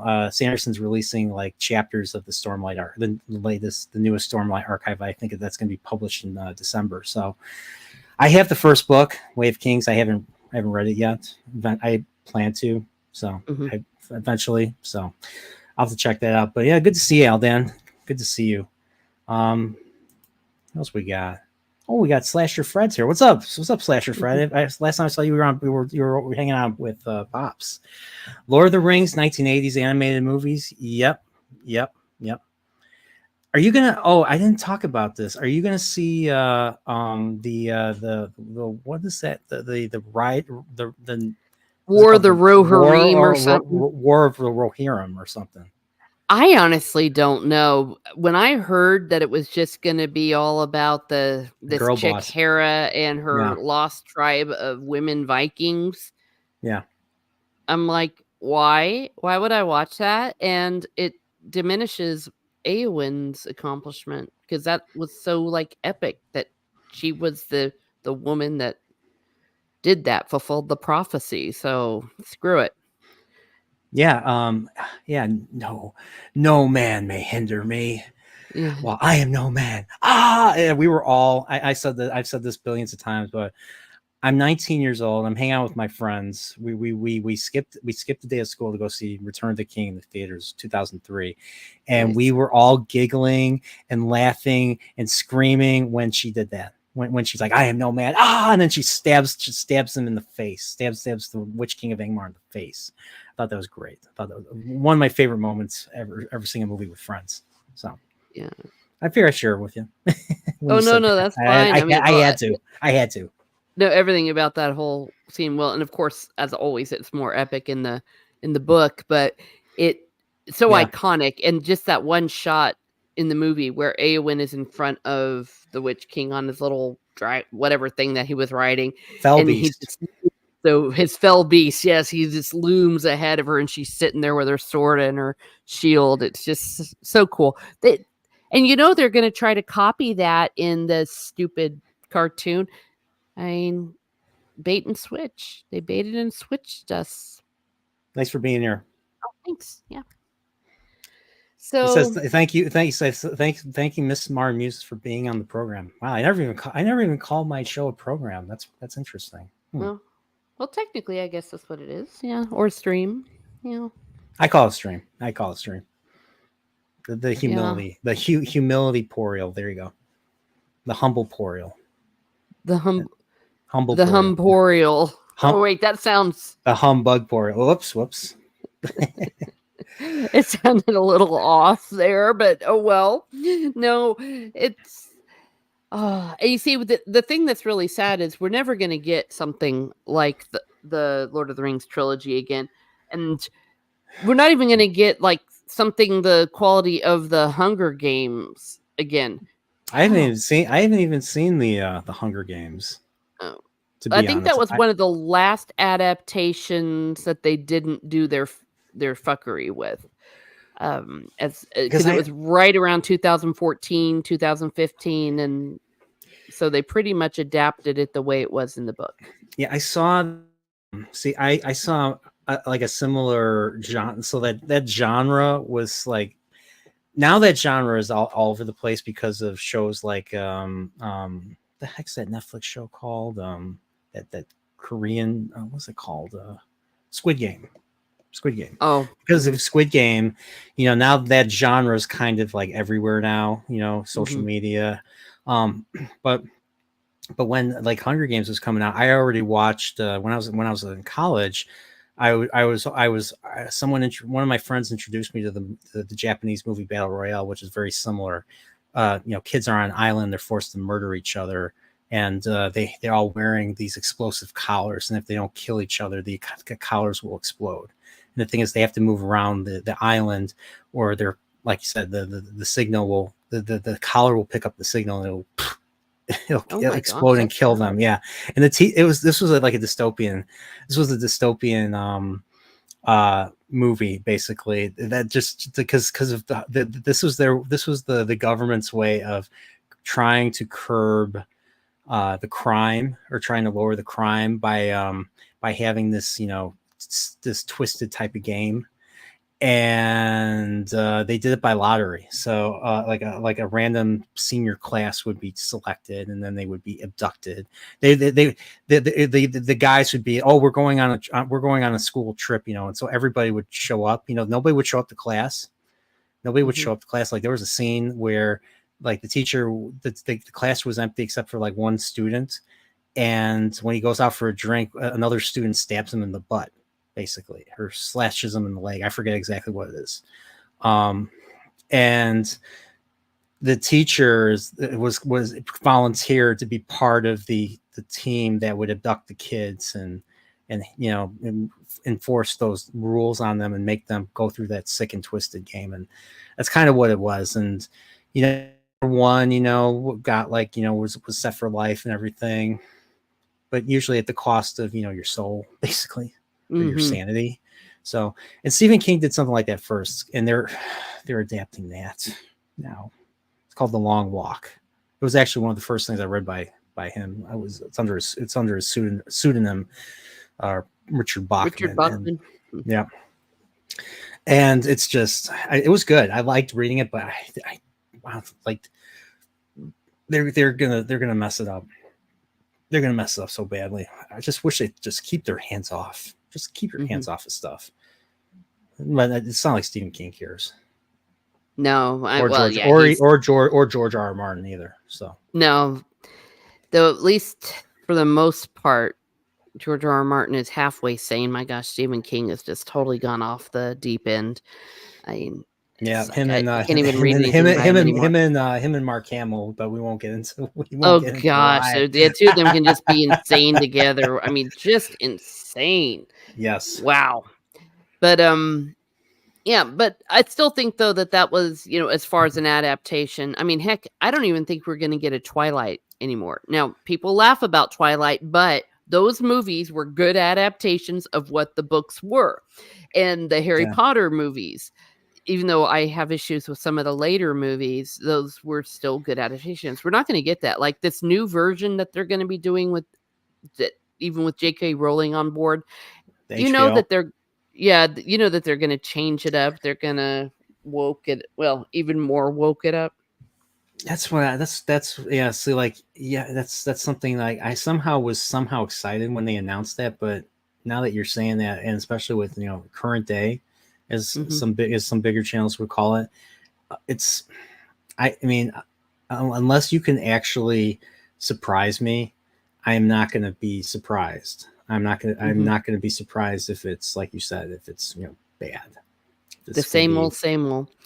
The same old, and they're gonna, and yeah, I mean, nowadays, like if you pay attention, you see, like you get an article from Variety or from Hollywood Reporter, and then if the producers say, oh, this character is the first person of color or person of this or that, it's gonna be bad, because that's the only thing they can go off of is that they want to impress people that way, instead of impressing, with a story, correct, with a very interesting plot, or a very interesting, set of events or something. So yeah, I'm trying to think. Yeah, one thing that I've been doing to make myself happier is going backwards. I've been reading, for example, Forgotten Realms and those books from the 80s, the Dritz fantasy novels, and those will make you happy. And of course, I never want anyone to adapt them. Of course, Wizards of the Coast is one of the worst Oh my gosh. ever. Oh my gosh. Yeah. Like who this is another one of those cases where like a whole company got hijacked, or maybe they were always like that. And now they just feel more emboldened because of the culture. Yeah. The Well, they entertainment bought, culture. I know they bought Dungeons and Dragons and all Magic the Gathering and all that back in the day. I don't know the whole story of it, but yeah. And then, they've just ruined Dungeons and Dragons. Like when I've played with the 3.5 edition. I've been told don't do any more of it. Yeah, Running Man's the Running Man with Arnold Schwarzenegger is great. Love that movie. Mm-hmm. I didn't even know that was a Stephen King. I didn't even know that was a Stephen King adaptation. Yeah, until like much later. Back in the late 80s, wasn't it? I think. Yeah, 80. I think it was 88. Yeah, 88. Yeah. It was basically a game show. You had Richard Dawson, the game show host from the 70s, was the main villain in that one, and everything. Which is hilarious when you think Yes. about it. Well, yeah. And I think that's why some of those did work, because we all like to watch game shows. I love watching game shows. I love watching the Game Show Network. And what's your favorite game show? Oh my gosh! Well, of all time, probably or up there, or whatever. Like what game shows are up there? Yeah, well, the classic ones, like from my childhood, was the original Family Feud, the one with Richard Dawson. Also, what was it called? The Match Game, where they would match, and he was also in it too. And Betty White would be on that. That was a 70s one. I still like to watch that on the Game Show Network, but I like Hollywood? America Says on the Game Show Network. America Says, how's that? What was that? It's a new one, like it's an original one for the Game Show Network. It's John Michael Higgins, and it's like there's like a category, like we asked America, what things that you have in your bathroom, and then they have like the first letter of like 10 of them, and then you all have to guess. So it's a little bit of a mix of like Family Feud, but with a bit of a different twist, and that's really an enjoyable game. But so this is it. Okay. Yeah, America Says. Yeah, there it is. It's addictive. I mean, when I'm always over hanging out with my folks, that's what they watch all the time, because my dad hates humanity, and so they just watch game shows. And I'll tell you, you are a happier person for it just putting on the Game Show Network. Yes. And what I like about John Michael Higgins is he's very much like Regis Philbin, that kind of pleasant guy. Dick Clark was one of them too. Like they don't exist anymore. Like the old game show host that just was nice to everyone and polite, and like even when people are completely idiotic, like they're even still polite. Even to this day, like I can never imagine Regis Philbin being mean to anybody. Like no, like I can't. Like I'm sure he complained and bitched, when he was off the stage and all that, or when he was, in the wardrobe. But I can never, even then, knowing how nasty celebrities are, I still can't imagine Regis Philbin being like that at all. Exactly. And John Michael Higgins is very much like that. So we love him. And he also has a new show called Split Second. So I watch that with him. That's a good one. I was obsessed when I was younger. I was obsessed with, because I was in Knowledge Bowl, Scholastic Bowl in high school. So I was obsessed with Who Wants to Be a Millionaire. And well, I watched Jeopardy too, but I was like it was on like 2 or 3 nights a week. Who Wants to Be a Millionaire? So I used to watch it all the time. And they used to have like celebrity stuff. They had a Star Trek themed one once on, where Shatner and all the Voyager and the Deep Space Nine cast showed up. And then there was also The Weakest Link. I don't know if you ever saw that one. Oh, of course, The Weakest Link. Yeah. Well, and Who Wants to Be a Millionaire? I don't know that was huge. Remember, everyone was watching that show. That was big. That was 1999. Yeah, there was only a couple times where somebody actually got the $1 million. But it was always exciting when it happened. yeah, the questions got really tough. I was just like, ooh, like I had no, like, how do you know this stuff? And then you had to like, you got the lifelines. You asked the audience. There was one time somebody asked the audience, and the audience screwed them. The Oh audience yeah, I would hate all that. But gave yeah, the wrong it's like answer. I bunch of laughed when that trolls. happened. Yeah. Yeah. Like if you don't get to the, because there's like 15 questions, 15 tiers. If the first 5 lead you up to 1,000 and everything. So like you go away with, if you lose with under the 1,000, you get nothing. Like you leave with nothing. And whenever I've seen people do that, it's heartbreaking. But like, what was good about that game was if there was a point where you were out of lifelines, you didn't know the answer, a lot of times people just walk away. People just, you could walk away with what you had, and that was it. Because if you got the answer wrong, you got whatever that last tier was. So there was the $1,000 tier, then I think there was the 32,000 tier, and then of course there was the million, which is not really so a you tier, could be like the up top. to 500,000 and then go back to $32,000 or something. Exactly. So yeah, but yeah, I loved, I was super duper obsessed with that. It was fun. So it's been a while since I've watched it. It's been a while since I watched a game show. Every once in a while. I don't think I've watched Jeopardy since Alex Trebek passed away. It's so weird that Alex Trebek and Sean Connery died within like a week or two of each other. Yeah. Because you think Saturday Night Live, Celebrity Jeopardy. Oh yeah. Shock it, Trebek. The rapist for it's the therapist. Yeah. The therapist. Yeah. Yeah. And Jeopardy wasn't I mean, for crying out loud, Jeopardy was on for like 3 decades. I mean, my whole life it seemed like with Trebek. And so it's like, how can you? It came out. I was born in '84. The Trebek started in that year. When that version started. So that was on all my life. Same with Wheel. Same with Wheel. I was going to say Wheel of Time. Wheel of Fortune. Pat Sajak. He was always the host my entire life. Like I think he just recently retired. I think. Yeah. He recently he's still retired. on the show though. He and the chick, whatever her name is, Vanna White, they're still doing it. If he has just recently retired, I'm going to be devastated because but they're 1,000 years old. Well, for the longest time, Bob Barker was on The Price is Right. Let me see. And then Drew Carey took over. Like I think he took over like in 2007 or I think 2006, 2007. No, it wasn't the same. I mean, what's weird is when I think Bob Barker, I don't think of The Price is Right. I think Happy Gilmore. Oh yeah, when he's fighting Adam Sandler, when he beats up Adam Sandler, that's what I always think of when I think Bob Barker. So I recently watched it for the first time a few years ago, and it was pretty fucked up. It was funny. I really enjoyed it. So I got a question for you.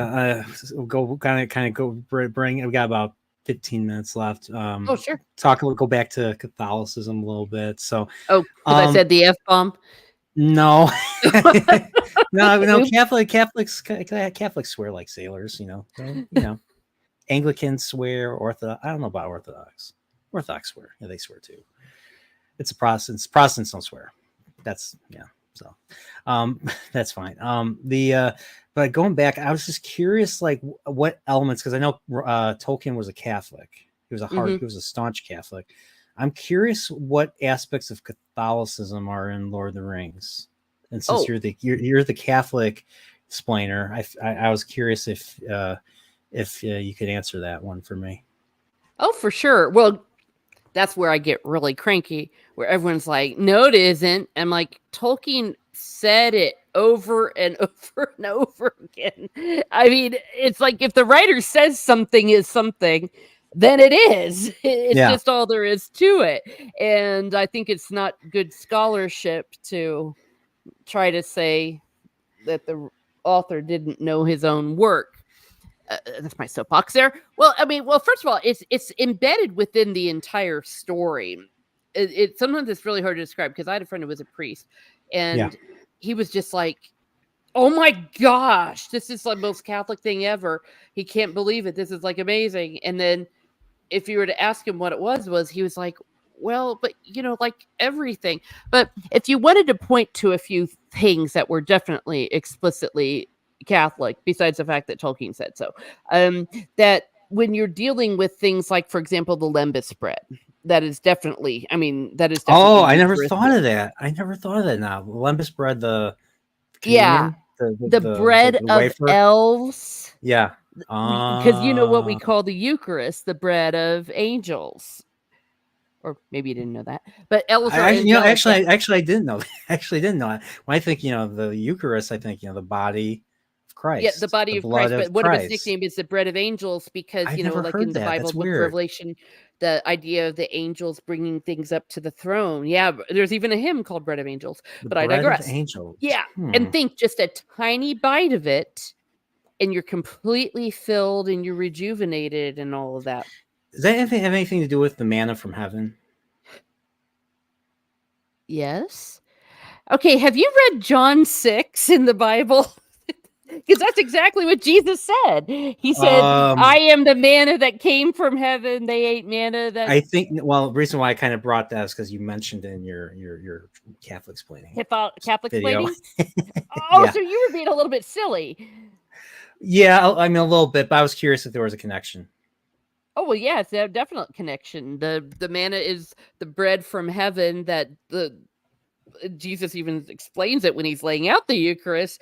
It's like he gave manna that expired, but the bread that I am going to give will last forever. And my blood is for the flesh. The bread that I will give is my flesh for the world, and my flesh is real food, and my blood is real drink. Whoever eats my flesh or drinks my blood remains in me, and I am him, and I will raise him on the last day. And there's a song, but I don't know if I started to sing it if I'd give you a copyright strike, but that's always coming up. But John 6, that's where Jesus shows the parallel between manna and the Eucharist that he will be instituting. So definitely that is there. And these are things from Tolkien's letters where he talks about Mary. Definitely that everything that he feels about the Blessed Virgin Mary, he put into Galadriel. That's why also it is so egregious. Oh, okay. I never, because I was one that I was listening to was the one about your Catholic explainer was about the Virgin Mary and all that. So, or I like how I was actually really happy that you brought up how the Orthodox call her, Greek Theotokos. Yes, Yes. yeah. I was happy. I was happy. I was like, yes. Yeah, we're cousins. I mean, we're siblings actually, because our split is more, for lack of a better word, patriotic. Though I know that's a little bit simplistic, but we're together in a way. Our theology is very, very similar. We just express it differently, and we all have the 7 sacraments and what you call mysteries, and maybe, but yeah, it's what's interesting. I was listening to another video after yours about there was this one priest. I forget the video is called "Why Be a Catholic Versus Everybody Else." Protestant, and he brings up the fact that the Catholic Church alone has the authority to basically has authority. So like if basically he explains that sola scriptura, which is what the Lutherans and the Protestants adopted, which is basically the Bible is the sole rule of faith. sole authority in everything. Whereas in the Catholic faith, that's not necessarily the case, because one thing the priest said was that not everything's in the Bible. Not everything was just talked about in the Bible, and even the Bible itself wasn't around until the 3rd, 4th century. The Council of Nicaea, when they all came together to figure correct. it out. Yeah, that was when it was canonized. But also, I mean, if you think about it, where in the Bible does it say that only the Bible is the word of God, is the only authority? You cannot actually find that in the Bible. Where in the Bible does it say what books are to be in the Bible? But you can see in the Bible, where Jesus gives the authority to the apostles to preach, where he gives the authority to the apostles to make decisions. He gives the authority to apostles to bind and loose. In Matthew 16:16, he gives the keys to the kingdom of heaven to Peter. And then you see immediately in the book of Acts and their successors and how they meet in a council in Acts 15. And then history shows that is the way it went. And that when in Acts did they convene? Acts 15, because Acts 15. what they weren't sure about was basically, were the new Christians going to be bound by the old Jewish things? Like, did they have to follow a lot of those things, especially things like circumcision? That did a Christian have to follow the Jewish stuff? Like, so, because like when the Gentiles started coming in, so you see councils, and then you see in what is the pillar and foundation of truth? First Timothy 3:15. It says the church is a pillar and foundation of truth. It does not say the Bible. And then it also says in 2 Thessalonians 2:15 that you need to hold fast to the traditions, whether it is by word of mouth or by written word. So that's where tradition with a capital T comes in. And when you start to look at the Bible like that, like, is the Bible the word of God? Absolutely it is. But as far as if it is the sole rule of faith, and if all you have to do is be a Christian to understand the Bible and to apply the Bible, then why do we have so many competing visions of the Bible? Like, everyone's saying they're going by the Bible, but like, look at, they're going by their interpretation of the Bible. You're going by their interpretation. Yeah, exactly. So when you go to a Baptist, you're going to a Baptist interpretation. And sometimes it can vary from congregation to congregation. You yourself was talking about how the Episcopalians went. Now, love or hate the Catholic Church, but we are the interpretation, if you will. It's like, hey, but we're like, how about the interpretation that's been consistent from the beginning versus one that sometimes even only has 20, 30 years. And again, you can read the Bible and come up with so many different visions. Like, we were even talking about how to number the 10 commandments. Like, well, who's right? And if it's so self-explanatory, well, then wouldn't we all, just be the same? You gotta convene the church. You gotta convene the leaders of the church to make that determination, I guess. And they go through debates, they pray, and they come to a decision, basically. So yeah, I mean, at least that's what I think. I mean, I have to really study. Like, I'm interested because of because I mean, believe it or not, even though I grew up Christian, I grew up Orthodox. I went to Lutheran school. I actually went to evangelical youth group, in high school and stuff. So and I had friends. I met friends through church groups and everything. So it got to a point where I just stopped going to church. I got a little disillusioned and everything. But now I'm getting older. I really want to go back to my roots and try to understand the history of Orthodoxy, the history of the church, and there's a lot more people in my life, especially now that I've met a whole bunch of people online, especially on this side of the internet and everything.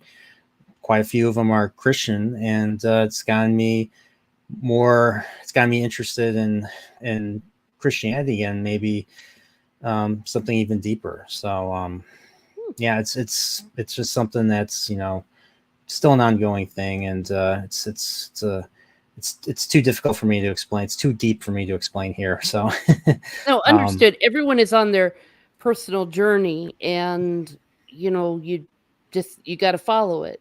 I know, gosh, that sounds so new agey, but it's actually true. Your conscience, and that the Holy Spirit will guide you in that journey when you are open to it.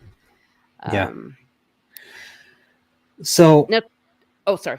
Yeah. So yeah. Oh, sorry. Finish your. I was going to go through some more of these are things that Tolkien has said. Yeah. And again, sometimes people have self-owned when they. I forget who it was that was trying to do this on Twitter, saying, "Oh, he only said it once." Everyone just says this one line where Tolkien said that the work is Catholic. That's a self-own, because that's not the only time. So that's someone admitting that they haven't actually read the writings and works of J.R.R. Tolkien. So that's one thing that he talks about, and he says, I am a Christian, especially I am a Catholic, as you can tell if you read my works. And he says that, and he also the Elbereth. Remember when Frodo, he calls upon Elbereth when he is in danger with Shelob in the light of Elbereth. That's calling upon Mother. That's like calling upon Mother Mary. Elbereth is the one, and he kind of almost speaks in tongues. She Yeah. is, the Valar, the one, and so he calls So, upon her so in trouble. that file. So basically, that the file of Galadriel. Like you said, Galadriel is supposed to be based off of the It's Virgin Mary. light of Elendil. That's different from Elbereth, but it's the same idea. Because remember, with Mother Mary, she reflects. The woman clothed with the sun with the moon reflects off of her. That's how she's described in Revelation, the moon under her Yeah. feet. And it's like, so they are all reflecting the light of the Valar, and they Oh, can I be see. called like as Frodo does in Interesting. yeah.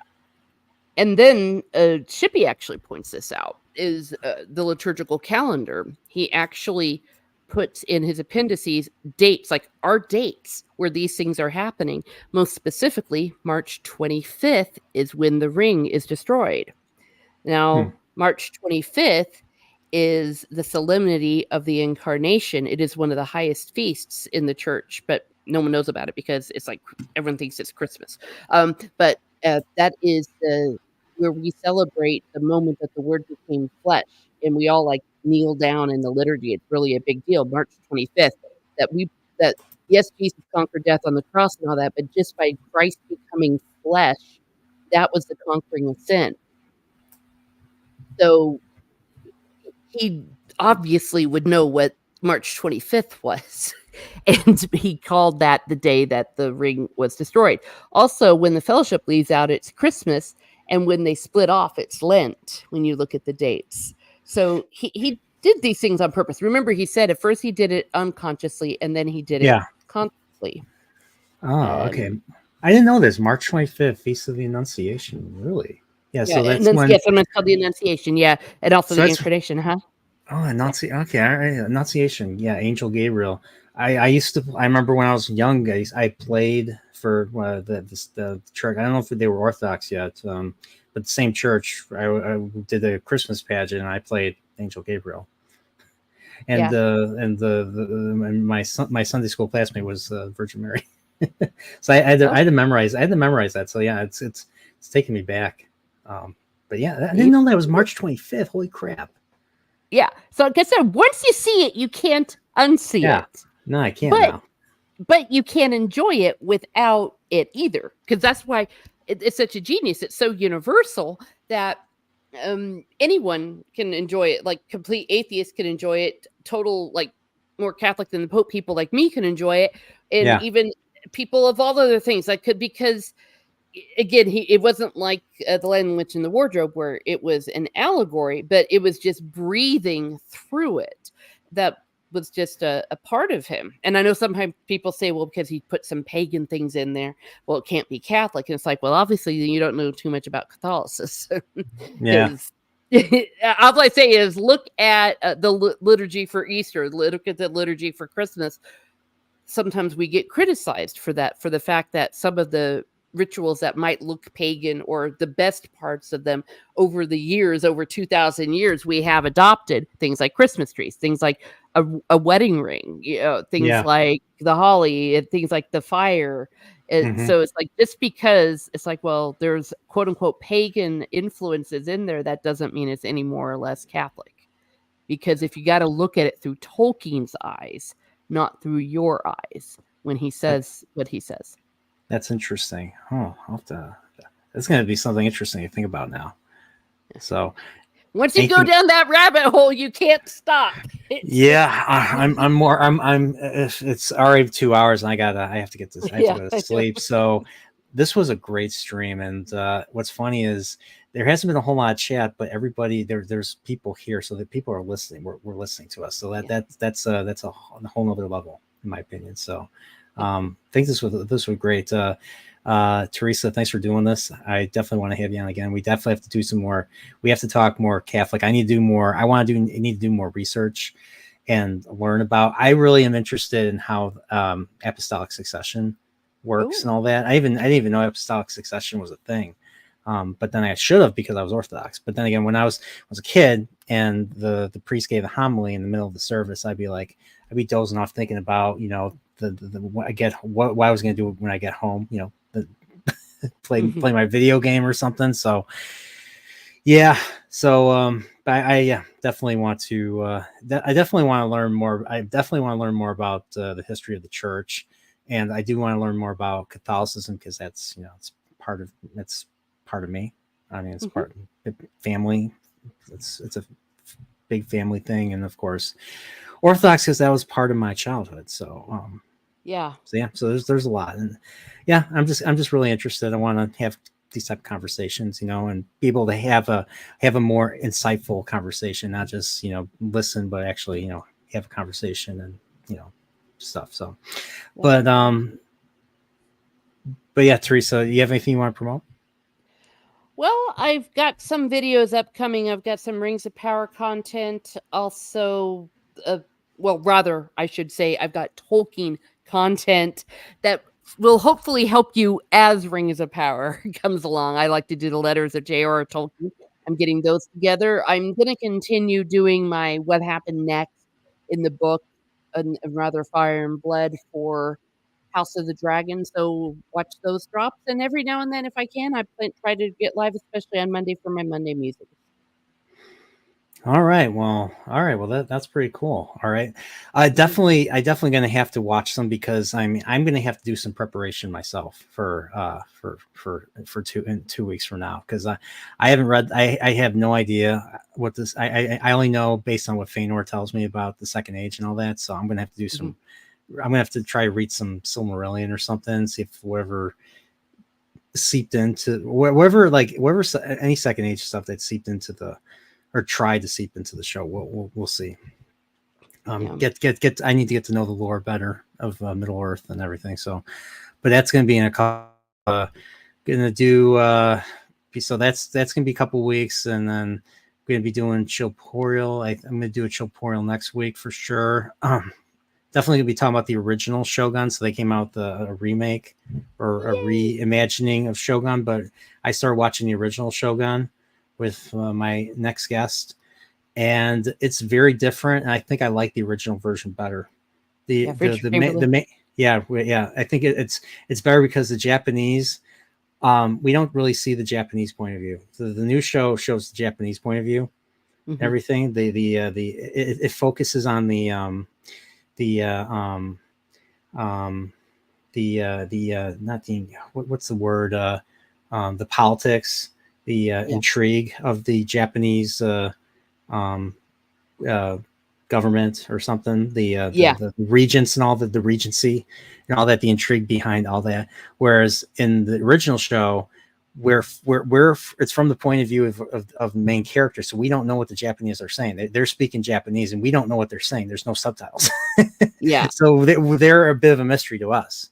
So the only time yeah, we know what they're saying is when there's a translator there, and I'm yeah, like, what? That's actually pretty good. So yeah, so I'm actually liking it. It's pretty good. So we're definitely yeah. be doing that. So Yeah, and for sure. And I frankly liked that they changed that for the remake, like where they did exactly what you described. Because if they'd have tried to do it exactly like the Richard Chamberlain one, it's like, it's like it would have it been was the already done same. perfectly. Yeah, it would have been the same old thing. So Mhm, I'm curious if what they did in the original miniseries was more faithful to the book, or if the book had both versions and one show decided to cover one and then the other show covered the other.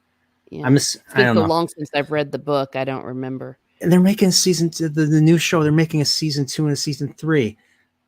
It's Which going is to a be another. mistake. It's going to be another case of good season 1, Mhm. bad, horrible season 2. Well, yeah, because the story was over, and Yes, now they're trying to tell us what happened next. It's like, no, the story has to end. there's a reason why So Clavel didn't write anymore. There's a reason. exactly. If there was a story, he would have written it. Yes. So, oh well, we'll see. I mean, I'll probably watch it. Uh-huh. I'm not expecting much. Like that's just that's the level of faith I have in Hollywood Yeah. right now. So, but yeah, that's what's going on with me, and yeah, I still keep promising to make video content. I'll make video content. There's a few movies I kind of want to have want to kind of do a little video essay on. Mhm. One movie I watched a spaghetti western that has been living rent free in my head, especially its ending. It's called The Great Silence. And let's just say that, I don't know if you've ever seen that movie. It's a movie you'll never forget. That's another movie with Klaus Kinski in it. Oh, okay. So, yeah, it's so. If I say this word, I'm gonna give it away. It's okay. It's very it ends in a way that you'll never forget. It ends in a way that's very different from how movies usually end. Oh. You know, so usually certain characters usually always win. Sometimes they don't. But you gotta remember it's late 60s, so that was the time when, you know, nihilistic and very cynical filmmaking or storytelling was being told. So yeah. All right. But yeah, so Teresa, thanks for doing this. This was a lot of fun. I really enjoyed this. And everybody subscribe to Miss Martin Muses. Follow her on social media, especially you have X account. Yeah, follow her Yes, on I X. do. And, yeah. Yeah. And yeah, everybody, thanks, and take care. Have a good night. Okay, Stay good night. corporeal. Take care.